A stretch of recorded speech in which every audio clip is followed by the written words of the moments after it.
యొక్క వాక్యమును పరిశుద్ధాత్మ యొక్క ఆధారముతో కూడా వక్కాణించి నేను మీతో చెప్పుచున్నాను.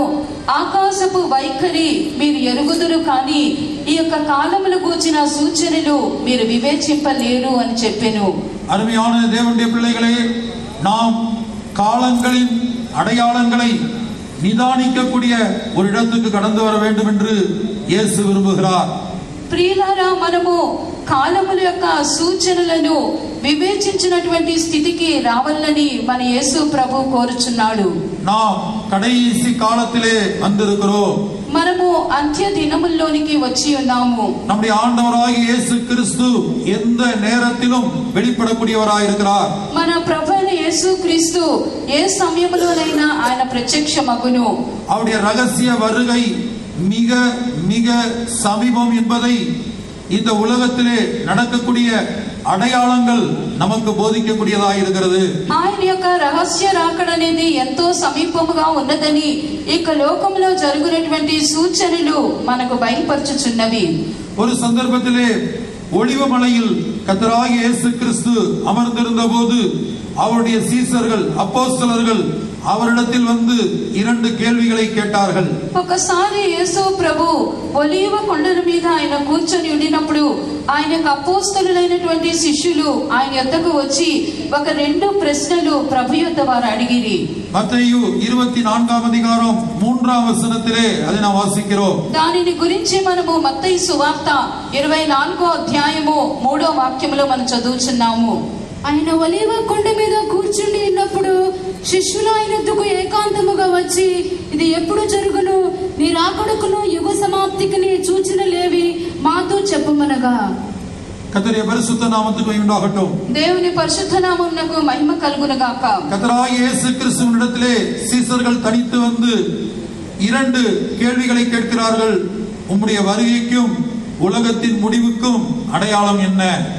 ఇక్కడ ప్రభువైన యేసు క్రీస్తు యొద్దకు శిష్యులు ఏకాంతముగా వచ్చి 2 ప్రశ్నలు వారు అడిగి ఉన్నారు. నీ రాకడకు యుగ సమాప్తికి సూచనలేమి అని అడిగిరి. அவருடைய ரகசிய வருகைக்கு முன்பாக சில அடையாளங்கள் நடைபெற வேண்டியதாக இருக்கிறது. ఆయన యొక్క రహస్య రాకడకు ముందుగా కొన్ని సూచనలు జరగవలసి ఉన్నవి. கர்த்தராகிய இயேசு கிறிஸ்து மெய்யான தேவன் தானா?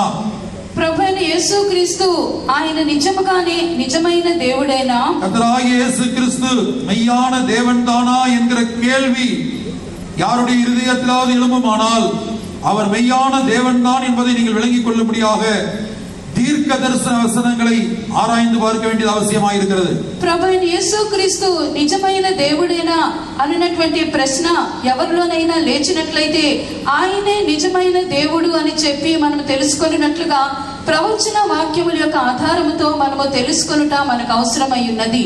வெளிப்படுத்தின விசேஷம் 19వ அதிகாரம் 10వ వచనத்தின் பிற்பகுதியிலே இப்படி நாம் படிக்கிறோம். ప్రకటన గ్రంథము 19వ అధ్యాయము 10వ వాక్యం యొక్క చివరి భాగమందు మనం ఇలాగను చదువుచున్నాము. இயேசுவை பற்றின சாட்சி தீர்க்க தரிசனத்தின் ஆவியாய் இருக்கிறது. యేసును గూర్చిన సాక్ష్యము అది ప్రవచన సారము అనగా ప్రవచన ఆత్మ ఉన్నది. கர்த்தருடைய பரிசுத்த நாமத்துக்கு மகிமை உண்டாகட்டும். దేవుని పరిశుద్ధ నామమునకు మహిమ కలుగును గాక. ஆகவே கர்த்தராகிய இயேசு கிறிஸ்து மெய்யான தேவன் தானா? ప్రభువైన యేసు క్రీస్తు ఆయన నిజమైన దేవుడేనా? அவர் மறுபடியுமாக தம்முடைய சபையை சேர்க்கும்படியாக அல்லது மனவாட்டியை சேர்க்கும்படியாக அவர் மத்திய ஆகாயத்தில் வரப்போகிறாரா? ఆయన తన యొక్క సంఘమును అనగా పెండ్లి కుమార్తెను తన యొద్దకు సమకూర్చుకొనుటకు మధ్యాకాశములో ఆయన రాబోచున్నాడా? அவர் எப்போது வரப்போகிறார்? ఆయన ఎప్పుడు రాబోచున్నాడు? அந்த வருடமோ மாதமோ தேதியோ நேரமோ வேதத்தில் எழுதப்படவில்லை. ఆ సంవత్సరమో ఆ నెలయో ఆ తేదీయో ఆ గడియయో వాక్యమందు వ్రాయబడలేదు. மறுபக்கத்திலே கர்த்தராகிய இயேசு கிறிஸ்து தம்முடைய மனவாட்டியை சேர்க்க எப்போது வெளிப்பட போகிறார் என்பது அவருக்கே தெரியாது. అంతేకాదు ప్రభువైన యేసు క్రీస్తునకు కూడా తన పెండ్లి కుమార్తెను ఎప్పుడు సమకూర్చుకొని పోవుచున్నాడని ఆయనకే తెలియదు. பிதாவாகிய தேவன் அதை இயேசுவுக்கே மறைவாக மறைத்து அல்லது ரகசியமாய் வைத்திருக்கிறபடியினால் அது ரகசிய வருகை என்று அழைக்கப்படுகிறது. తండ్రి అయిన దేవుడు ఈ కార్యమును యేసునకే ఆయన మరుగు చేసినందున రహస్యముగా ఉన్నందున ఇది రహస్య రాకడ అని పిలువబడుచున్నది. మార్కు 13వ அதிகாரம் 32వ వచనத்தில் యేసు சொல்லும்போது, మార్కు సువార్త 13వ అధ్యాయము 32వ వాక్యంలో యేసు చెప్పినప్పుడు, அந்த நாளையும் அந்த நாளிகையையும் பிதா ஒருவர் தவிர மற்ற ஒருவனும் அறியான், பரலோகத்திலுள்ள தூதர்களும் அறியார்கள், குமாரனும் அறியார். ఆ దినమును గూర్చియు ఆ గడియను గూర్చియు తండ్రి తప్ప ఏ మనుషుడైనను పరలోకమందలి దూతలైనను కుమారుడైనను ఎరుగరు అని చెప్పబడి ఉన్నది. கர்த்தராகிய இயேசு கிறிஸ்து தன்னுடைய மணவாட்டி சபையை சேர்க்க மத்திய ஆகாயத்தில் எப்போது வரப்போகிறார் என்பது இயேசுவுக்கே தெரியாது. ప్రభు అయిన యేసు క్రీస్తు మధ్యాకాశములో తన పెండ్లి కుమార్తెను సమకూర్చుకొనుటకు ఎప్పుడు ఆయన రాబోచున్నాడని యేసునకే అది తెలియదు. பிதாவாகிய தேவன் அதை இயேசுவுக்கே மறைத்து ரகசியமாய் வைத்திருக்கிறார். తండ్రి అయిన దేవుడు యేసునకు ఈ కార్యమును మరుగు చేసి రహస్యముగా ఉంచెను.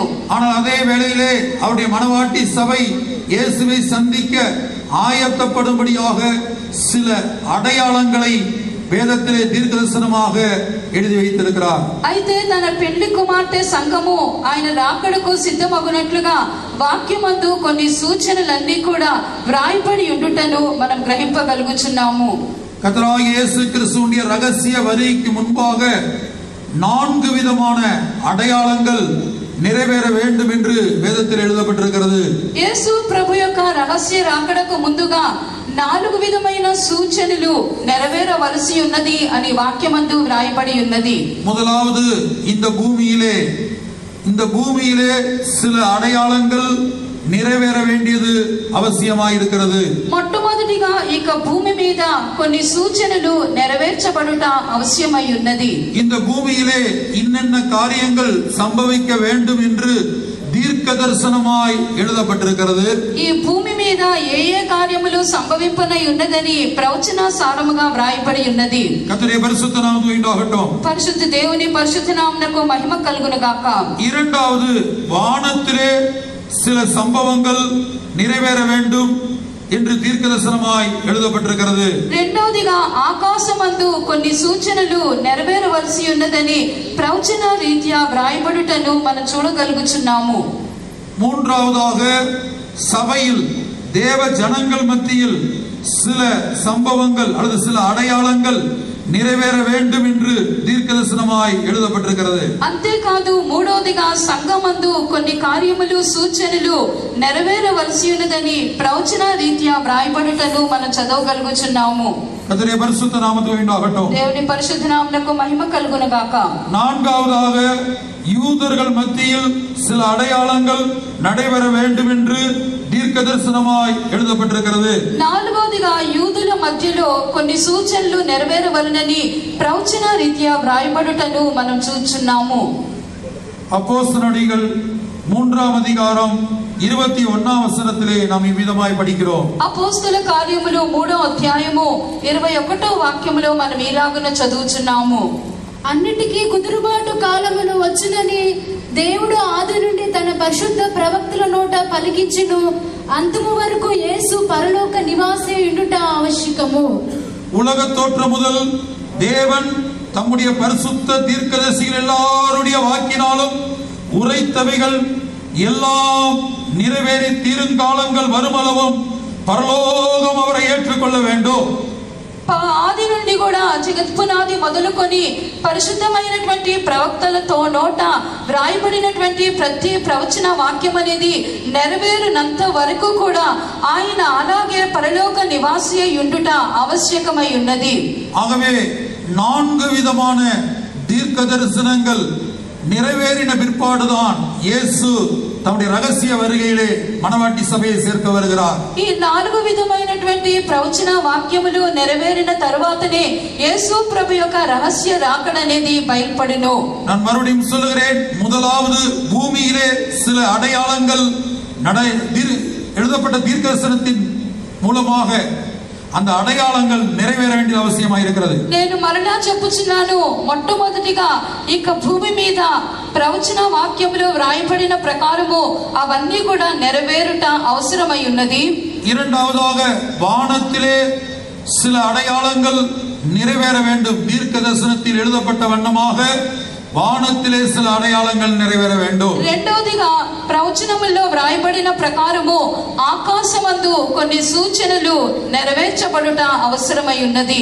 மூன்றாவதாக தேவனுடைய சபையில் அபிஷேகம் பண்ணப்பட்ட தேவ ஜனங்கள் மத்தியில் சில அடையாளங்கள் నెరవేర வேண்டும். మూడవదిగా దేవుని యొక్క సంఘములో అభిషేకింపబడిన దేవుని యొక్క సంఘమందు కొన్ని సూచనలు నెరవేరవలసి ఉన్నవి. நான்காவதாக எழுத்தின்படியான இஸ்ரவேல் ஜனங்கள் மத்தியில் அல்லது இஸ்ரேல் தேசத்தில் சில அடையாளங்கள் நிறைவேற வேண்டும். నాలుగవదిగా అక్షర ప్రకారమైన ఇశ్రాయేలుల మధ్యలో ఇశ్రాయేలీయుల్లో కొన్ని సూచనలు నెరవేరబడుట అవసరమై ఉన్నది. கர்த்தருடைய பரிசுத்த நாமத்திற்கு மகிமை உண்டாகட்டும். దేవుని పరిశుద్ధ నామమునకు మహిమ కలుగును గాక. இன்றைய தினத்திலே பூமியில் நிறைவேறும்படியாக எழுதப்பட்ட தீர்க்க தரிசனங்கள் அல்லது அடையாளங்களாய் கொடுக்கப்பட்ட அடையாளங்களாய் இது நிறைவேற வேண்டும் என்று எழுதப்பட்ட தீர்க்க தரிசனங்களை இன்றைய தினத்திலே நாம் பார்க்க போகிறோம். ఈ దినమందు మనము భూమి మీద నెరవేరవలసినటువంటి సూచనలు అనగా ప్రవచనములుగా వ్రాయబడినటువంటి కార్యములు సూచనలుగా ఎలాగూ నెరవేరబడవలసినవో దానిని ధ్యానింపబోచున్నాము. இன்றைக்கு நாம் எல்லாரும் தேவனுடைய சமூகத்திலே உயிரோடு இருக்கிறோம் என்று சொன்னால் அது தேவன் நம்மேல் வைத்த பெரிய கிருபையும் இரக்கமுமாய் இருக்கிறது. ఈ దినమందు మనమందరము కూడా దేవుని యొక్క సన్నిధిలో సజీవుల లెక్కలో కనబడుచున్నాము అంటే దేవుడు మనందరి మీద ఉంచినటువంటి ఆయన మహా గొప్ప కనికరము, ఆయన యొక్క కృప అని మనం చెప్పవచ్చును. ஒரு விதத்திலே நாம் மறுபிறவி, அதாவது ஒரு மரித்து போன மனிதன், அது மரித்து போன லாசரு எப்படி திரும்ப உயிரோடு எழும்பி வந்தானோ அதுபோல மரணத்தை நாம் சந்திக்காவிட்டாலும் திரும்ப உயிரோடு எழும்பி வந்தது போன்ற ஒரு அனுபவத்திலே தான் இப்போது வாழ்ந்து கொண்டிருக்கிறோம். ఇప్పుడు మనం అందరము కూడా మరలా తిరిగి జన్మించినట్లుగానే ఏలాగున లాజరు మృతులలో నుండి మరలా తిరిగి అతడు లేపబడి ఉన్నాడో అలాగే మనము కూడా మరణమును మనము సంధింపకుండా కనబడుచున్నప్పటికీ కూడా మరలా తిరిగి లేచినటువంటి ఒక అనుభవం గలవారముగా కనబడుచున్నాము. முழு உலகத்திலும் நாம் எல்லாரும் அறிந்திருக்கிறபடி முழு உலகத்திலும் கொரோனா, அந்த கொரோனாவினுடைய 3 அலைகளை இன்றைக்கு முழு உலகமும் சந்தித்திருக்கிறது. లోకమంతటా మనం చూచినప్పుడు ప్రపంచమంతటా కూడా కరోనా అని చెప్పినటువంటి ఒక వైరస్ యొక్క 3 అలలు సంధించినట్లుగా మనం చూడగలుగుచున్నాము. இந்த கொரோனாவினுடைய 3 அலையிலே விசேஷமாக இந்த 2ஆம் அலை வந்தபோது முழு உலகத்திலும் கோடிக்கணக்கான ஜனங்கள் மரித்து போனதை நாம் அறிந்திருக்கிறோம். ఈ కరోనా యొక్క 3వ అల చెప్పవాలంటే 2వ అల వచ్చినప్పుడే ప్రపంచం అంతటా కూడా కోట్ల కొలది జనులు వారు నశించి మరణించినట్లుగా మనం చూచి ఉన్నాము. இங்கே போடப்பட்டிருக்கிறதான சார்ட்டிலே முதல் கட்டத்திலே இந்த 6 படங்களும் கொரோனாவை பற்றிதான, இந்த கொரோனா வந்தபோது முழு உலகத்திலும் என்ன சம்பவித்தது என்கிற படங்களில் சில உண்மை படங்களை நாம் இங்கே பார்க்கிறோம். ఇక్కడ ఈ పటంలో మనం చూచినప్పుడు మొదటి 6 పటాల్లో మనం చూచుండగా ఈ యొక్క లోకం అనేది కరోనాను ఎదుర్కొనినప్పుడు జరిగినటువంటి సంభవములను గురించి మనం ఈ పటముల్లో మనం క్లుప్తంగా చూడగలుగుచున్నాము. நமக்கு அறிமுகமானவர்கள், நமக்கு நம்முடைய நண்பர்கள், இல்ல உறவினர்கள், சிலவேளை நம்முடைய குடும்பத்தை சார்ந்தவர்கள், இப்படி யாரையாயிலும் இந்த கொரோனாவிலே நாம் இழந்திருக்கிறோம். మన యొక్క పరిచయమైన వారు, మన యొక్క స్నేహితులు, మన యొక్క కుటుంబంలో కూడా కొంతమంది ఈ కరోనా ద్వారా బాధితులుగా కనబడి వారందరినీ కూడా మనం పోగొట్టుకొనిన వారముగా కూడా కనబడుచున్నాము. நிச்சயமாக இந்த இடத்திலே உட்கார்ந்திருக்கிற ஒவ்வொரு தனிப்பட்ட நபரை எடுத்துக்கொண்டால் அவர்களுக்கு அறிமுகமான ஏதோ ஒரு நபர் இந்த கொரோனாவிலே நிச்சயமாக இறந்திருப்பார்கள். ఇక్కడ కూర్చుని ఉన్నటువంటి వారిలో ప్రతి ఒక్క వ్యక్తిని మనం తీసుకొనినప్పుడు తప్పనిసరిగా వారికి పరిచయమైనటువంటి ఏదో ఒక వ్యక్తి ఈ కరోనా ద్వారా మరణించినట్లుగా మనం చూడగలుగుచున్నాము. இந்த கொரோனாவினுடைய முதல் அலையின் போது நாம் எல்லாரும் அறிந்திருக்கிறபடி ஒரு பெரிய லாக்டவுன்ல காணப்பட்டோம். முழு உலகத்திலேயும் அந்த லாக்டவுன் அறிவிக்கப்பட்டது. ఈ యొక్క కరోనా యొక్క మొదటి అలను మనం ఎదుర్కొనినప్పుడు అంతా కూడా లాక్డౌన్ లో కనబడి ఉన్నది. ప్రపంచం అంతటా కూడా ఇక లాక్డౌన్ లోనే మనం అందరం కూడా కనబడినట్లుగా మనం తెలుసుకొని ఉన్నాము. விசுவாச வீடுகளில் நம்முடைய faith homeல அல்லது சபையில ஆராதனை இல்லாமல் இல்ல ஊழியர்கள் மாத்திரம் தனித்திருந்து ஜெபிக்கிறதான அல்லது ஆராதனையில் பங்கெடுக்கிற அனுபவம் காணப்பட்டது. విశ్వాసిகள் కుటుంబமாக వీడుகளில் இருந்து ఆరాధన கொண்டிருந்தார்கள். విశ్వాసములో అనగా దేవుని యొక్క సంఘములో కూడా ఆరాధన అనేది జరిపించబడకుండా ముయ్యబడి ఉన్నది. సేవకులైనటువంటి వారు మాత్రమే విశ్వాస గృహములో వారు చేరి ఒంటరిగా వారే ఆరాధించుకొని ఉన్నారు. విశ్వాసుల కుటుంబముల్లో కూడా వారే కుటుంబముగా చేరి ప్రభువుని ఆరాధించినటువంటి కాలములో మనం చూచి మనం ఎదుర్కొని ఉన్నాము. இந்த கொரோனா எப்படி வந்தது? ఈ కరోనా ఎలాగున వచ్చి ఉన్నది? పిశాసు கொண்டு வந்ததா? ఇది సాతాను తీసుకొని వచ్చి ఉన్నాడా? இல்ல தேவன் கொண்டு வந்தாரா? లేక దేవుడు తీసుకొని వచ్చేనా? சிலர் உலக பிரகாரமாக சொல்லுகிறார்கள் இதை ஒரு பயோ வார் சீனாவிலிருந்து புறப்பட்ட ஒரு பயோ వార్ என்று அழைக்கிறார்கள். ఇది లోకస్తులు చెప్పుకొనుచున్నది చైనా నుండి బయలుదేరినటువంటి జీవశాస్త్ర సంబంధమైన ఒక యుద్ధము అని చెప్పి వారు చెప్పుకొనుచున్నారు. கர்த்தருடைய பரிசுத்த நாமத்துக்கு உண்டாகட்டும். దేవుని పరిశుద్ధ నామమునకు మహిమ కలుగును గాక. அப்ப தேவனுடைய பாதத்திலே இருந்து அந்த லாக்டவுன் நாட்கள்ல ஆண்டவரே இந்த கொரோனா எப்படி வந்தது என்று பல நாட்கள் ஜெபித்துக் கொண்டிருந்த போது దేవుని యొక్క సన్నిధానములో ప్రభువా యొక్క కరోనా ఎందు నిమిత్తం వచ్చి ఉన్నదని చెప్పి పలు దినములుగా ప్రభు యొక్క సన్నిధానములో ప్రార్థన చేయించు ఉండినప్పుడు முதல் கேள்வி இது பிசாசு கொண்டு வந்ததா இல்ல தேவன் அனுமதித்ததா இல்ல உலகத்தார்ல சில நாடுகள்ல பேசுகிறபடி இது ஒரு பயோவாரா?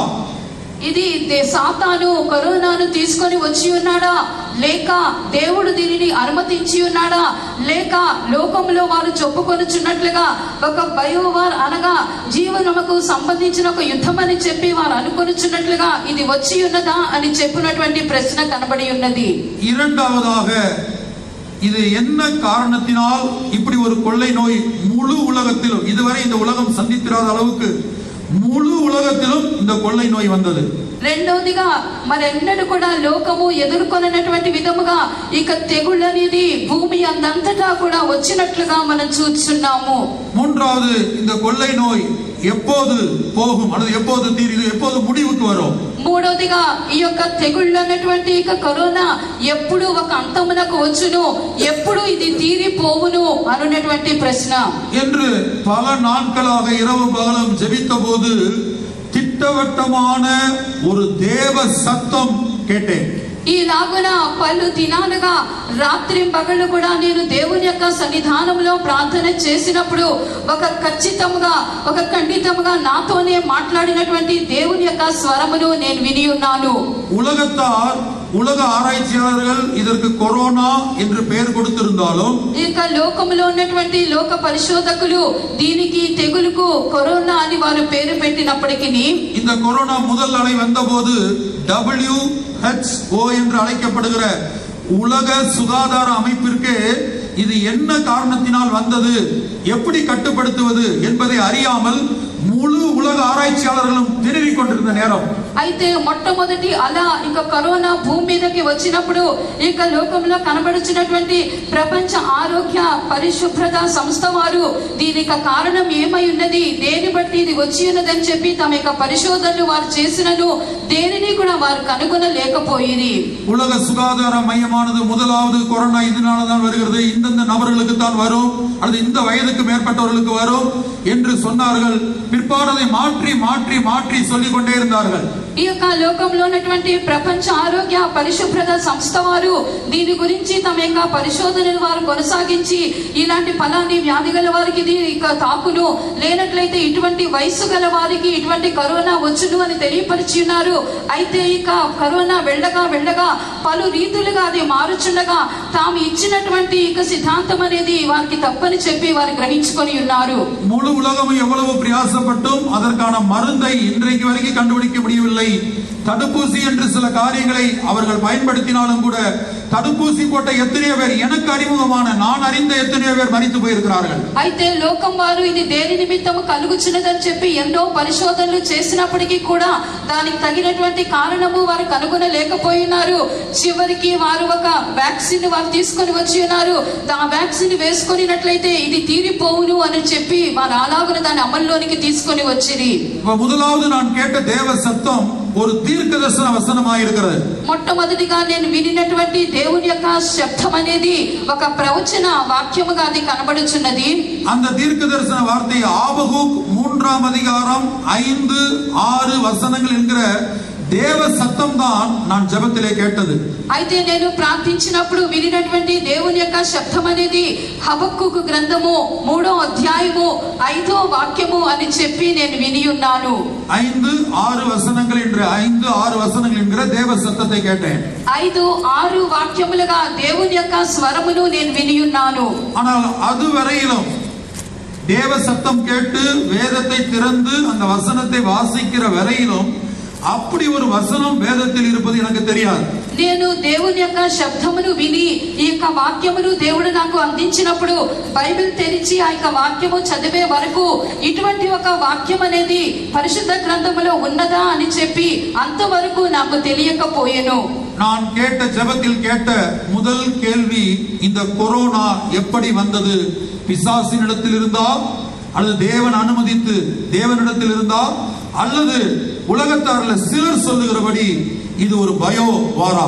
అలాగే నేను దేవుని యొక్క నేను అడిగినటువంటి మొట్టమొదటి ప్రశ్న, ఈ కరోనా అనున్నది సాతాను నుండి వచ్చినదా, లేక దేవుడు దీన్ని అనుమతించి ఉన్నాడా, లేక ఇక లోకంలో కనబడుచున్నటువంటి జీవశాస్త్ర సంబంధమైనటువంటి యొక్క యుద్ధము వల్ల కలుగుచున్నదా అని చెప్పినటువంటి కార్యమును నేను దేవుని యొక్క నేను అడిగి ఉన్నాను. இப்போது ஆபகுக் 3ஆம் அதிகாரம் 5ஆம் வசனத்தை 6ஆம் வசனத்தை முதலாவது 5ஆம் வசனத்தை மட்டும் வாசிப்போம். 6ஆம் வசனத்தை பிற்பாடு பார்ப்போம். இந்த 5ஆம் வசனமானது தெலுங்கு வேதத்துல சற்று தவறுதலாக எழுதப்பட்டிருக்கிறது. హబక్కూకు గ్రంథము 3వ అధ్యాయము 5, 6 వాక్యములు మొట్టమొదటిగా 5వ వాక్యం మాత్రం మనం చదువుకుందాము. ఈ వాక్యము తెలుగు తర్జుమాలో అంత సరిగ్గా వ్రాయబడలేదు. பழைய ஏற்பாடு எபிரேய பாஷையிலிருந்து மொழிபெயர்க்கப்பட்டிருக்கிறது. పాత నిబంధన అనేది ఆదిమ హెబ్రీ భాష నుండి భాషాంతరము చేయబడి ఉన్నది. தமிழ் வேதத்துல சரியான வார்த்தை எபிரேய பாஷையில் என்ன வார்த்தை இருக்கிறதோ, என்ன అర్థం இருக்கிறதோ அதே అర్థం தமிழிலே எழுதப்பட்டிருக்கிறது. తమిళ్ మన భాషలో మనం చదివినప్పుడు ఆదిమ హెబ్రీ భాషలో ఏ పదం అయితే ఉపయోగింపబడి ఉన్నదో ఆ పదమే ఇక్కడ ఉపయోగింపబడుటను చదవగలుగుచున్నాము. ఆంగ్ల மொழிபெயர்ப்பிலும் கூட ஓரளவு சரியாக மொழிபெயர்க்கப்பட்டிருக்கிறது. ఆంగ్లంలో కూడా ఇది ఒక పరిమితికి సరిగానే ఉన్నది అని తలంచుచున్నాను. ஆபகுக் 3:5. హబక్కూకు 3వ అధ్యాయము 5వ వాక్యము. ఆయనకు ముందుగా తెగుళ్లు నడుచుచున్నవి, ఆయన పాదముల వెంట అగ్ని మెరుపులు వచ్చుచున్నవి. அவருக்கு முன்பாக கொள்ளை நோய் சென்றது. ఆయనకు ముందుగా తెగుళ్ళు నడుచుచున్నవి. அப்ப இந்த கொரோனா என்கிற கொள்ளை, இதுவரைக்கும் எத்தனையோ கொள்ளை நோய்கள் இந்த முழு உலகத்துல வந்திருக்கிறது. ఎన్నో విధమైనటువంటి తెగుళ్ళు అనేవి ఇంతవరకు భూమి మీద అనేక రీతులుగా అవి వచ్చి ఉన్నవి. உங்களுடைய அனுபவத்துல இங்க பல வயதானவர்கள் இருந்தீர்கள் என்று சொன்னால் முந்தின வருடங்களில இது போல சில கொள்ளை நோய்கள் சில தேசங்களில் வந்திருக்கிறது. మీ అనుభవ రీత్యా వృద్ధులైన వారికి తెలియవచ్చును, అనేక విధమైనటువంటి తెగుళ్ళు మీ కాలంలో భూమి మీదకి వచ్చి ఉండవచ్చును.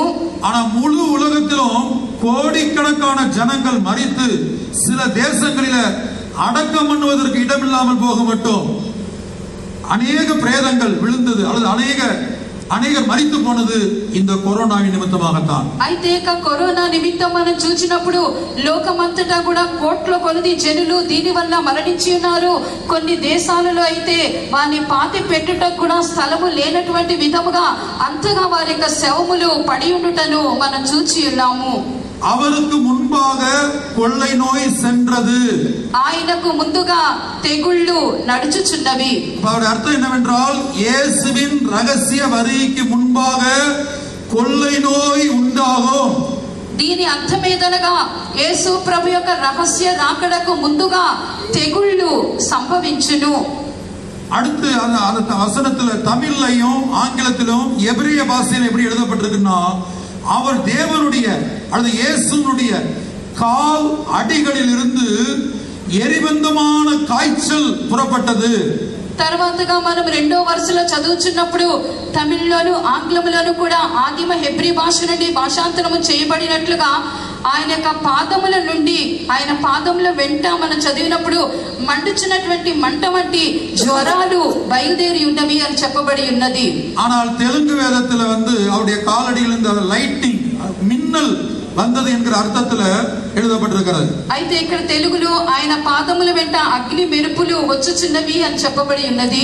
நீங்க ஆங்கிலத்துல படித்து பார்த்தால் ஆங்கில வேதத்துல burning coals என்று எழுதப்பட்டிருக்கிறது. మనం ఆంగ్లంలో చదువుచున్నప్పుడు అవి మండుచున్నటువంటి బొగ్గులు అని చెప్పబడి ఉన్నది. எபிரேய பாஷையில வேத வல்லுநர்கள் இதற்கு விளக்கம் கொடுக்கும்போது இதனுடைய அர்த்தம் என்னவென்றால் ஹை டெம்பரேச்சர் ஃபீவர். అయితే హెబ్రీ భాషలో దీనికి ఉపయోగించబడినటువంటి పదం యొక్క అర్థం ఏదనగా అధికమైనటువంటి బాగా వేడిమి గల మండుచున్నటువంటి జ్వరము అని అర్థము. அடுத்து எபிரேய வேதவல்லுநர்கள் இந்த வார்த்தையுடைய மற்றொரு அர்த்தத்தை சொல்லும்போது காற்றின் மூலமாய் பரவும் காய்ச்சல். అయితే హెబ్రీ భాషలో దీనికి మరి ఒక అర్థము ఇచ్చినప్పుడు గాలి ద్వారా వ్యాపించినటువంటి జ్వరము అని చెప్పబడి ఉన్నది. கர்த்தருடைய பரிசுத்த நாமத்துக்கு உண்டாகட்டும். దేవుని పరిశుద్ధ నామమునకు మహిమ కలుగును గాక. அடுத்த வசனத்துல நாம் படிக்கிறோம் 6ஆம் வசனத்துல அவர் நின்று பூமியை அளந்தார், அவர் பார்த்து புறஜாதிகளை கரைய பண்ணினார். అయితే ఇక్కడ 6వ వాక్యంలో మనం చదువుచున్నప్పుడు ఆయన నిలవబడి భూమిని ఆయన కంపించబజేసెను లేక కొలిచి ఉన్నాడు. దానిని బట్టి అన్య జనులందరూ కూడా అవి బద్దలైపోయినట్లుగా మనం చదవగలుగుచున్నాము. இங்கே நாம் பார்க்கிறோம் இந்த கொரோனா என்கிற கொள்ளை நோய் நிமித்தமாக புறஜாதிகள் மத்தியில அந்த ஜனத்தொகைய மக்கள் தொகைய கரைய பண்ணினாராம்.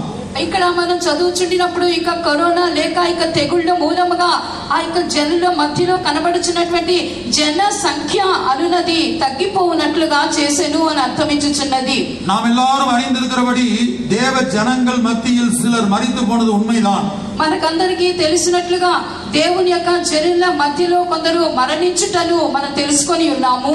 ஆனால் கோடிக்கணக்கான ஜனங்கள் மத்தியில மரித்தவர்களை நாம் ஆராய்ந்து பார்ப்போமானால் புறஜாதிகள்ல தான் அதிகமான பேர் 90% அதிகமான மரித்து போனவர்கள் 90% அதிகமான பேர் புறஜாதிகளாக இருந்தார்கள். అయితే మనము లోకములో చూచినప్పుడు మరణించిన వారి యొక్క లెక్కను మనం చూడగా అన్య జనులైనటువంటి వారి మధ్యలోనే 90% వారి మధ్యలోనే మరణించినట్లుగా మనం చూడగలుగుచున్నాము. அப்போது கர்த்தர் சொல்லிக் கொடுத்தார் கொரோனா எப்படி வந்தது என்று சொன்னபோது அவருடைய கால் அடிகளிலிருந்து இயேசுவுடைய கால் அடிகளிலிருந்து எரிபந்தமான காய்ச்சல் புறப்பட்டது என்று தமிழில் எழுதப்பட்டிருக்கிறது. அதுதான் கொரோனா. அதைத்தான் இன்றைக்கு உலகத்தார் கொரோனா என்று அழைக்கிறார்கள் என்று கர்த்தர் சொன்னார். ఈలాగలా ఎందు నిమిత్తము ఇక కరోనా వచ్చి ఉన్నదని నేను ప్రభు యొద్ద అడిగినప్పుడు ఆయన నాతో సెలవిచ్చినటువంటి ఈ మాట ఆయన పాదములు లేక ఆయన అడుగు చాడల వెంట నుండి మండుచున్నటువంటి జ్వరం అనేది బయలుదేరి వెళ్ళుచున్నది అనేటువంటి కార్యమే ప్రభు నాతో తెలియపరిచి ఉన్నారు. లోకము దీనినే కరోనా అని చెప్పి అది పిలుస్తూ ఉన్నది. சில தேவனுடைய பிள்ளைகள் சிந்திக்கிறபடி இந்த கொரோனா பிசாசின் மூலமாக வந்தது என்றே வைத்துக் கொள்வோம். అయితే కొందరు లోకంలో జనులు దేవుని బిడ్డలు తలంచినట్లుగా కరోనా అనున్నది సాతాను ద్వారా వచ్చుచున్నది అని మనము కూడా ఒకసారి పరిగణించి చూసేదము. ஏனென்றால் பல தேவனுடைய பிள்ளைகள் அல்லது பல வெளியில பல போதிக்கிறவர்கள் போதிப்பது இந்த கொரோனா என்கிற கொள்ளை நோய் அது தேவனிடத்தில் இருந்தல்ல பிசாசு தான் கொண்டு வந்தான் என்று சொல்லுகிறார்கள். అయితే అనేక మంది దేవుని బిడ్డలు కూడా ఈ కరోనా అనున్నది దేవుని యొద్ద నుండి కాదు గాని సాతాను యొద్ద నుండి వచ్చుచున్నది అనేటువంటి ఒక వారి తీర్మానం కలవారుగా కనబడుటను మనం చూడగలుగుచున్నాము. அதற்கு நான் ஜெபத்திலே கேட்டபோது கர்த்தர் திட்டவட்டமாக சொல்லிக் கொடுத்த காரியம் தேவ சத்தம் வெளிப்பட்டது என்னவென்றால் ஒரு யோபு ஒரே ஒரு யோபு அந்த ஒரு யோபுக்கு வியாதியை சரீரத்திலே கொண்டு வர வேண்டுமானால் சாத்தான் என்ன செய்தான்? అయితే మనము వాక్యం యొక్క వెలుగులో చూచినప్పుడు ఒకే ఒక యోబు ఆ యోబు యొక్క శరీరములోనికి వ్యాధి తీసుకొని రావాలనంటే అప్పుడు అపవాది అయిన సాతాను ఏమి చేసెను? சாத்தான் என்ன செய்தான் தெரியுதானே உங்களுக்கு? సాతాను ఏమి చేసెనో మీకు తెలియను కదా. தேவனிடத்திலே போய் அனுமதி கேட்கிறான். దేవుని యొద్దకు వెళ్ళి అనుమతి అడుగుచున్నాడు. நீங்க யோபு 2ஆம் அதிகாரத்திலே படித்து பார்த்தால் சாத்தானுக்கு தேவன் அனுமதி கொடுத்த பிற்பாடுதான் ஒரு பக்தனாகிய யோபுக்கு சரீரத்திலே வியாதியை கொண்டு வர సాతానుకు முடிந்தது. యోబు గ్రంథము 2వ అధ్యాయంలో మనం చదువుచుండినప్పుడు అపవాది దేవుని యొద్దకు వెళ్ళి అనుమతి తీసుకున్న తర్వాతనే భక్తుడైనటువంటి యోబు యొక్క శరీరంలో ఆ యొక్క వ్యాధిని తీసుకొని వచ్చుటకు అతనికి వల్లపడి ఉన్నది. அப்போது கூட கர்த்தர் என்ன தெரியுமா அனுமதி கொடுத்தார்? అప్పుడు కూడా దేవుడు అతనికి ఏమని అనుమతి ఇచ్చెను? அவன் சாத்தான் தேவனிடத்திலே கேட்டுக்கொண்டது அவனுடைய எலும்பையும் மாம்சத்தையும் தொட வேண்டும். అయితే సాతాను దేవుని యొద్ద అడిగినది అతని ఎముకను అతని యొక్క మాంసమును నేను మొత్తవలెను అని అనుచున్నది. அந்த அனுமதியை தேவனாகிய கர்த்தர் சாத்தானுக்கு கொடுக்கும்போது ஒரு நிபந்தனை ஒரு కండిషనోడ్ అనుమతి கொடுத்தார். అయితే ఈ యొక్క కార్యమును ఒక అనుమతిగా సాతానుకు దేవుడు ఇచ్చుటకు ముందుగా ఒక షరతును నియమించి దేవుడు అనుగ్రహించినట్లుగా చదువుచున్నాము. அந்த కండిషన్ என்ன தெரியுமா? అదేమని మీకు తెలియని ఆ షరతు? அவன் உயிரை தொடக்கூடாது, அவனுக்கு ప్రాణం పోయిరకూడదు, జీవన్ எடுத்துறக்கூடாது.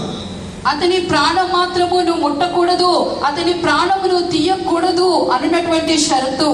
அப்படியானால் அருமையான தேவனுடைய பிள்ளையே, பழைய ஏற்பாட்டு காலத்தில் ஜீவித்த ஒரு பழைய ஏற்பாட்டு பரிசுத்தவான் யோபுடைய சரீரத்தில் வியாதியை கொண்டு வருவதற்கு சாத்தானுக்கு தேவனுடைய அனுமதி தேவையாய் இருக்குமானால், అలాగన పాత నిబంధన కాలంలో ఉన్నటువంటి యోబు యొక్క శరీరంలోనికి వ్యాధిని తీసుకొని వచ్చి నిమిత్తము సాతానుకు దేవుని యొక్క అనుమతి అవసరమై ఉన్నట్లయితే, మాత్రమల్ల அவனுடைய சரீரத்திலே பிராணனை எடுத்து விடக்கூடாது, ஜீவனை எடுக்க கூடாது என்கிற நிபந்தனையின் பேரில் ஆண்டவர் அந்த அனுமதியை சாத்தானுக்கு கொடுத்திருப்பார். ஆனால் అంతేకాదు అతని యొక్క ప్రాణమును ముట్టకూడదు, అతని యొక్క ప్రాణమును అతని జీవమును తీయకూడదు అన్నటువంటి షరతుతోనే దేవుడు ఆ యొక్క అనుమతి ఇచ్చినట్లయితే, கிருபையின் காலத்திலே ஜீவிக்கிற இங்கே காணப்படுகிற நாம் ஒவ்வொருவரும் இயேசுவின் சுய ரத்தத்தினால் சம்பாதிக்கப்பட்ட சபையிலே இருக்கிறோம். కృపాకాలంలో జీవించినటువంటి మన ప్రతి ఒక్కరము కూడా యేసు ప్రభు యొక్క స్వరక్తము చేత సంపాదింపబడిన వారముగా కనబడుచున్నాము. நம்மில் பலரும் விலையேறப்பட்ட அபிஷேகம் பண்ணப்பட்டவர்களாக, தேவனுடைய அபிஷேகம் பண்ணப்பட்ட தேவ ஜனங்களாக நாம் காணப்படுகிறோம். మనలో ప్రతి ఒక్కరం కూడా దేవుని యొద్ద నుంచి అమూల్యమైనటువంటి అభిషేకమును పొందినటువంటి దైవ జనులముగా మనం కనబడుచున్నాము. அப்படியானால் நம்மில் பல தேவனுடைய பிள்ளைகள், அபிஷேகம் பண்ணப்பட்ட பல தேவனுடைய பிள்ளைகள் இந்த கொரோனாவிலே மரித்து போனார்கள். అయితే మనలో అనగా అభిషేకింపబడినటువంటి దేవుని యొక్క జనుల మధ్యలో అనేకులు ఇక కరోనా ద్వారా మరణించిన వారిగా వారు కనబడుచున్నారు. அப்படியானால் தேவனுடைய அனுமதி இல்லாமல் சாத்தானுக்கு ஒரு தேவனுடைய பிள்ளையை, அபிஷேகம் பண்ணப்பட்ட தேவனுடைய பிள்ளையை தொட்டிருக்க முடியுமா? అలాగైతే దేవుని యొక్క అనుమతి లేకుండా ఒక అభిషేకింపబడినటువంటి దేవుని యొక్క బిడ్డను సాతాను ఏలాగున అతడు ముట్టగలడు? ஆகவே தான் தீர்க்கதரிசி கேட்கிறார், ஊரிலே கர்த்தருடைய செயல் இல்லாமல் தீங்கு உண்டாகுமோ? అందుకొరకే ప్రవక్త ఇలాగున చెప్పుచున్నాడు, ఊరిలో నీ యొక్క అనుమతి లేకుండా ఏదైనా వినాశనము సంభవించునా అని అడుగుచున్నాడు. கர்த்தருடைய பரிசுத்த நாமத்துக்கு மகிமையுண்டாகட்டும். దేవుని పరిశుద్ధ నామమునకు మహిమ కలుగును గాక. அப்ப கர்த்தருடைய செயல் இல்லாமல் ஊரிலே தீங்கு உண்டாகுமோ என்று ஆமோஸ் 3ஆம் அதிகாரம் 6ஆம் வசனத்தின் பிற்பகுதியிலே படிக்கிறோம். ఆమోసు గ్రంథము 3వ అధ్యాయము 6వ వాక్యం యొక్క చివరి భాగంలో మనం చదువుచున్నాము, దేవుని యొక్క క్రియ లేకుండా భూమి మీదకి ఏలాగున కీడు రప్పింపగలడు అని చెప్పబడి ఉన్నది. ఆమోస్ 3:6. ఆమోసు గ్రంథం 3వ అధ్యాయము 6వ వాక్యం. పట్టణమందు బాగానాదము వినబడగా జనులకు భయము పుట్టుకుండునా, యెహోవా చేయనిది పట్టణంలో ఉపద్రవము కలుగునా. கர்த்தருடைய செயல் இல்லாமல் ஊரிலே தீங்கு உண்டாகுமோ? యెహోవా యొక్క క్రియ లేకుండా పట్టణములో ఉపద్రవము లేక కీడు కలుగునా. தெலுங்குல நல்ல வார்த்தை சொல்லப்பட்டிருக்கு, உபத்திரவம் உண்டாகுமா? ஒரு ஊர்ல கர்த்தருடைய செயல் இல்லாமல் உபத்திரவம் உண்டாகுமா? ఇక్కడ తెలుగులో యెహోవా చేయనిది పట్టణములో ఉపద్రవము కలుగునా అని చెప్పబడి ఉన్నది. ஆகவே கொள்ளை நோய் என்பது, இந்த கொரோனா என்பது தேவன் அனுமதித்து இந்த உலகத்தில் வந்தது. కావున ఇక కరోనా అనునది, ఇక తెగులు అనునది దేవుడు అనుమతించియే ఇక భూమి మీదకి అది వచ్చి ఉన్నది. தேவன் ஏன் அனுமதித்தார்? దేవుడు ఎందుకొరకు దీన్ని అనుమతించెను? கர்த்தருடைய பரிசுத்த நாமத்துக்கு மகிமையாகட்டும். దేవుని పరిశుద్ధ నామమునకు మహిమ కలుగును గాక. இது ஒரு தீர்க்க தரிசன வசனத்தின் நிறைவேறுதல். ఇది ఒక ప్రవచన వాక్యం యొక్క నెరవేర్పై ఉన్నది. ஆபகுக் 3ஆம் அதிகாரம் 5ஆம் வசனத்திலே எபிரேய பாஷையிலே சொல்லப்பட்டதும் தமிழ் வேதத்தில் எழுதப்பட்டதும் இந்த கொரோனாவை பற்றிய, உலகத்தார் கொரோனா என்று பெயர் வைத்திருக்கிறார்களே, அந்த கொரோனாவை பற்றிய தீர்க்கதரிசன வசனமாய் இருக்கிறது. అందుకొరకే హబక్కూకు 3వ అధ్యాయము 5వ వాక్యములో చెప్పబడి ఉన్నది. ఇక కరోనా గురించినటువంటి ప్రవచన వాక్యముగా కనబడుచున్నది. అది ఆదిమ హెబ్రీ భాషలోను అది భాషాంతరం చేయబడి తమిళ్లో కూడా అదే అర్థం ఇచ్చినటువంటి మాట ఉపయోగింపబడి ఉన్నది. அப்ப இயேசுவின் ரகசிய வருகைக்கு முன்பாக இந்த பூமியிலே நடைபெறக்கூடிய ஒரு அடையாளம் என்ன? అలాగైతే యేసు ప్రభు యొక్క రహస్య రాకడకు ముందుగా ఈ భూమి మీద జరుగునటువంటి ఒక సూచన ఏమై ఉన్నది? ஏதோ ஆந்திராவுல மட்டுமல்ல, செகண்டராபாத்திலோ ஹைதராபாத்திலோ ஆந்திராவுல மட்டுமல்ல, அது இந்தியாவில் மட்டுமல்ல, முழு உலகமும் எல்லா வல்லரசு நாடுகளும் நடுங்கினது இந்த கொரோனாவை கண்டு.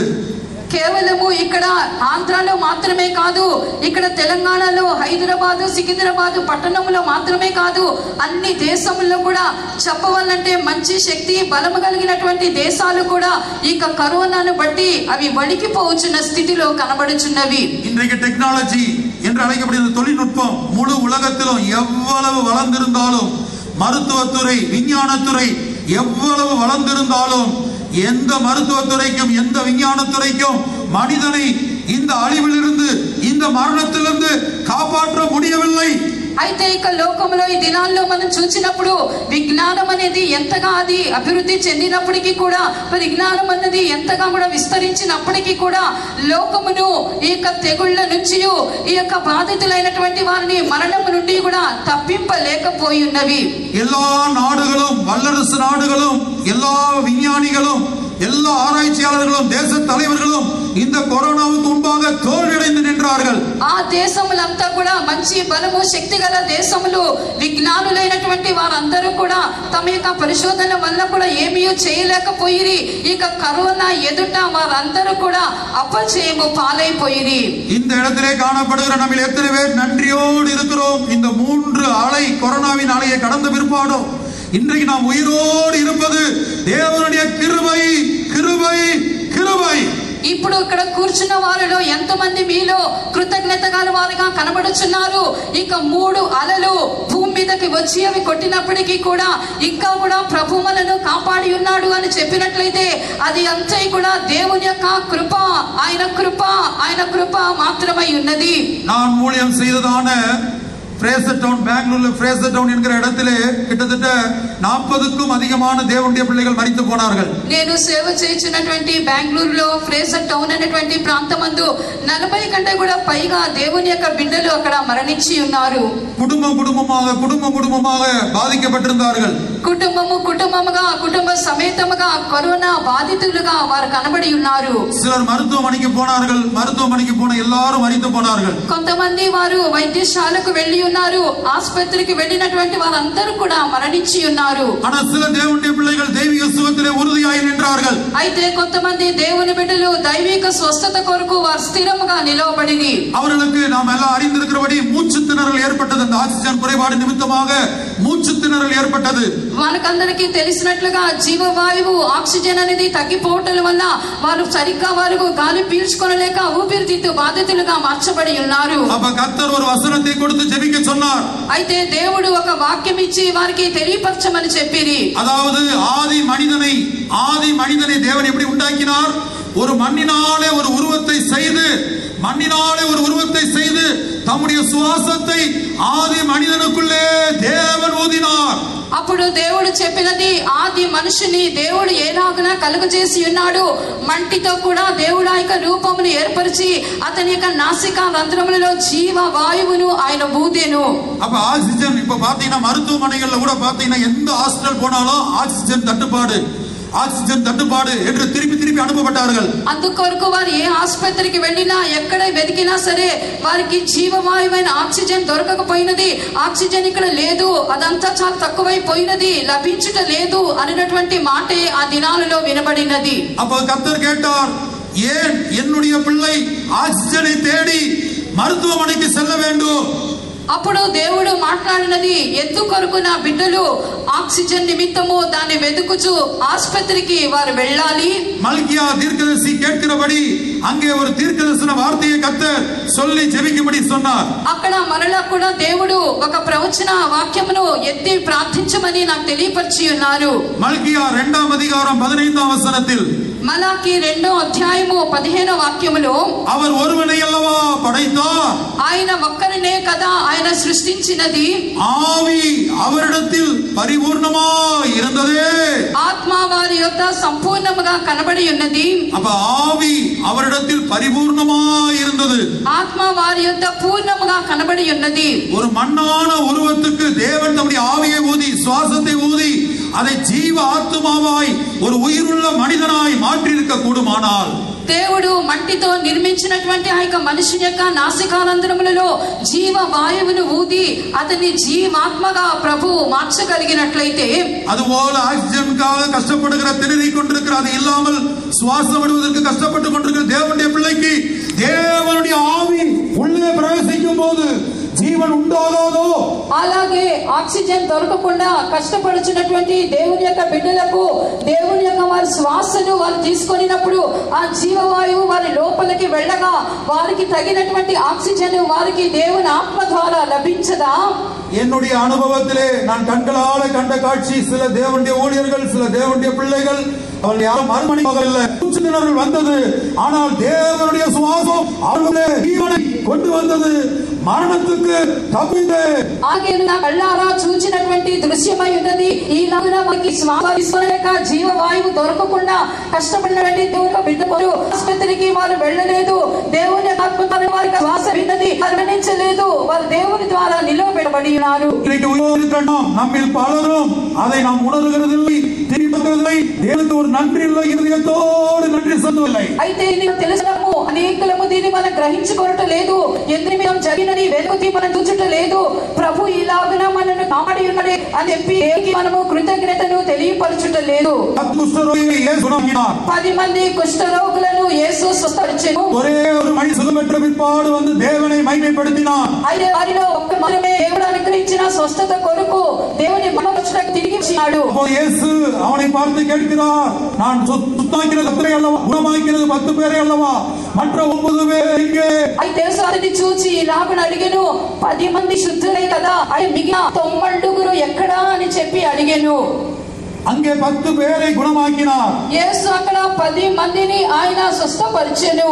ஆனா இன்றைக்கு கோடிக்கணக்கான ஜனங்களை, விசேஷமாய் தேவ ஜனங்களை, அபிஷேகம் பண்ணப்பட்ட ஊழியர்களை, விசுவாசிகளை இந்த 3 கொரோனா அலைக்கு பிற்பாடு நாம் உயிரோடு இருப்பது தேவன் நம்மை பாதுகாத்து இருக்கிறார். అయితే ఈలాగున మనము దేవుని బిడ్డలను భూమి మీదకి కరోనా 3 అలలుగా వచ్చినప్పటికీ కూడా ఇంతవరకు మనం కాపాడబడి ఉన్నాము అని చెప్పినట్లయితే అదంతా కూడా దేవుని కృపపడుచున్నది.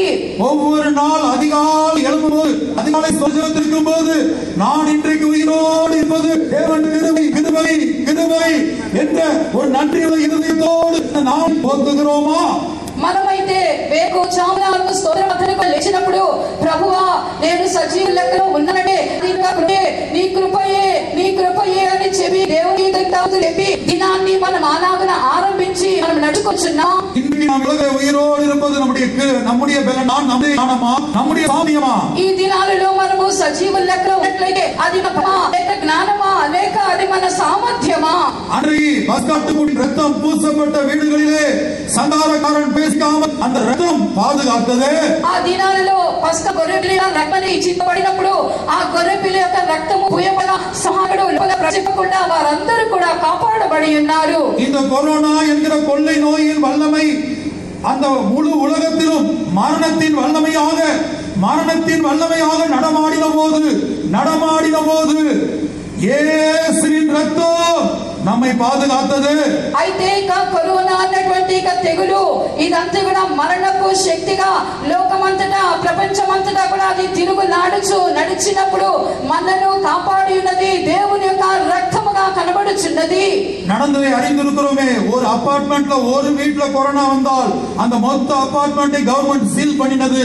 ஒரு தெருவிலே ஒரு வீட்டிலே வந்தால் அந்த தெரு முழுதும் அடைக்கப்பட்டது. మనందరికీ తెలిసినట్లు ఏదైనా అపార్ట్మెంట్ లో ఒక్కరికి కరోనా వచ్చినట్లయితే ఆ అపార్ట్మెంట్ అంతా కూడా మూయబడి ఉన్నది, ఎవరు కూడా బయటికి రాకుండానట్లుగా. అలాగే ఏదైనా వీధిలో ఒక్కరికి కరోనా వచ్చినప్పుడు ఆ వీధి అంతా కూడా మూయబడి ఎవరు లోపలికి బయటికి రాకుండానట్లుగా మూత వేయబడి ఉన్నది. எசேக்கியேல் தீர்க்கதரிசன புத்தகத்திலே தீர்க்கதரிசனமாய் எழுதப்பட்டிருக்கிறது. கர்த்தர் சொல்லுகிறார், உன்னில் கொள்ளை நோயை அனுப்புவேன். கொள்ளை நோய் சுற்றி திரியும்.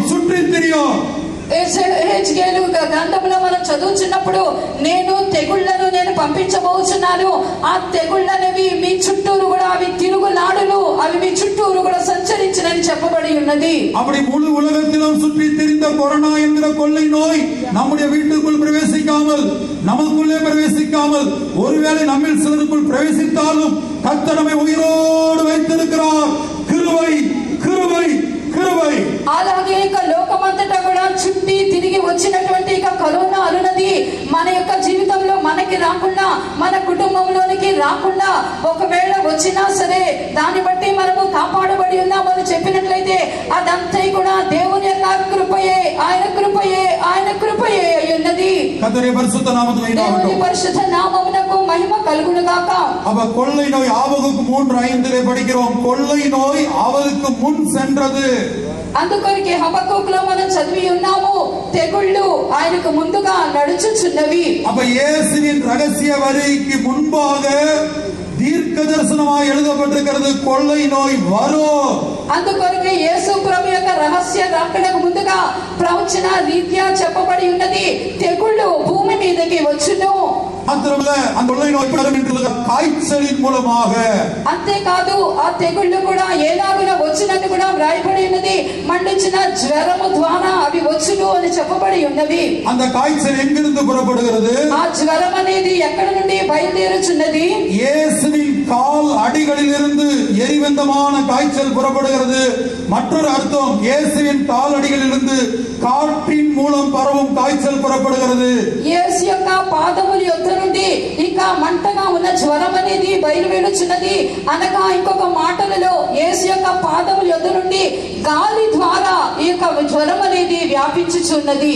இனி மத்தேயு 24 அதிகாரத்துக்கு நாம் கடந்து வருவோம். మరలా మత్తయి సువార్త 24వ అధ్యాయానికి మనం తిరిగి వచ్చేదము.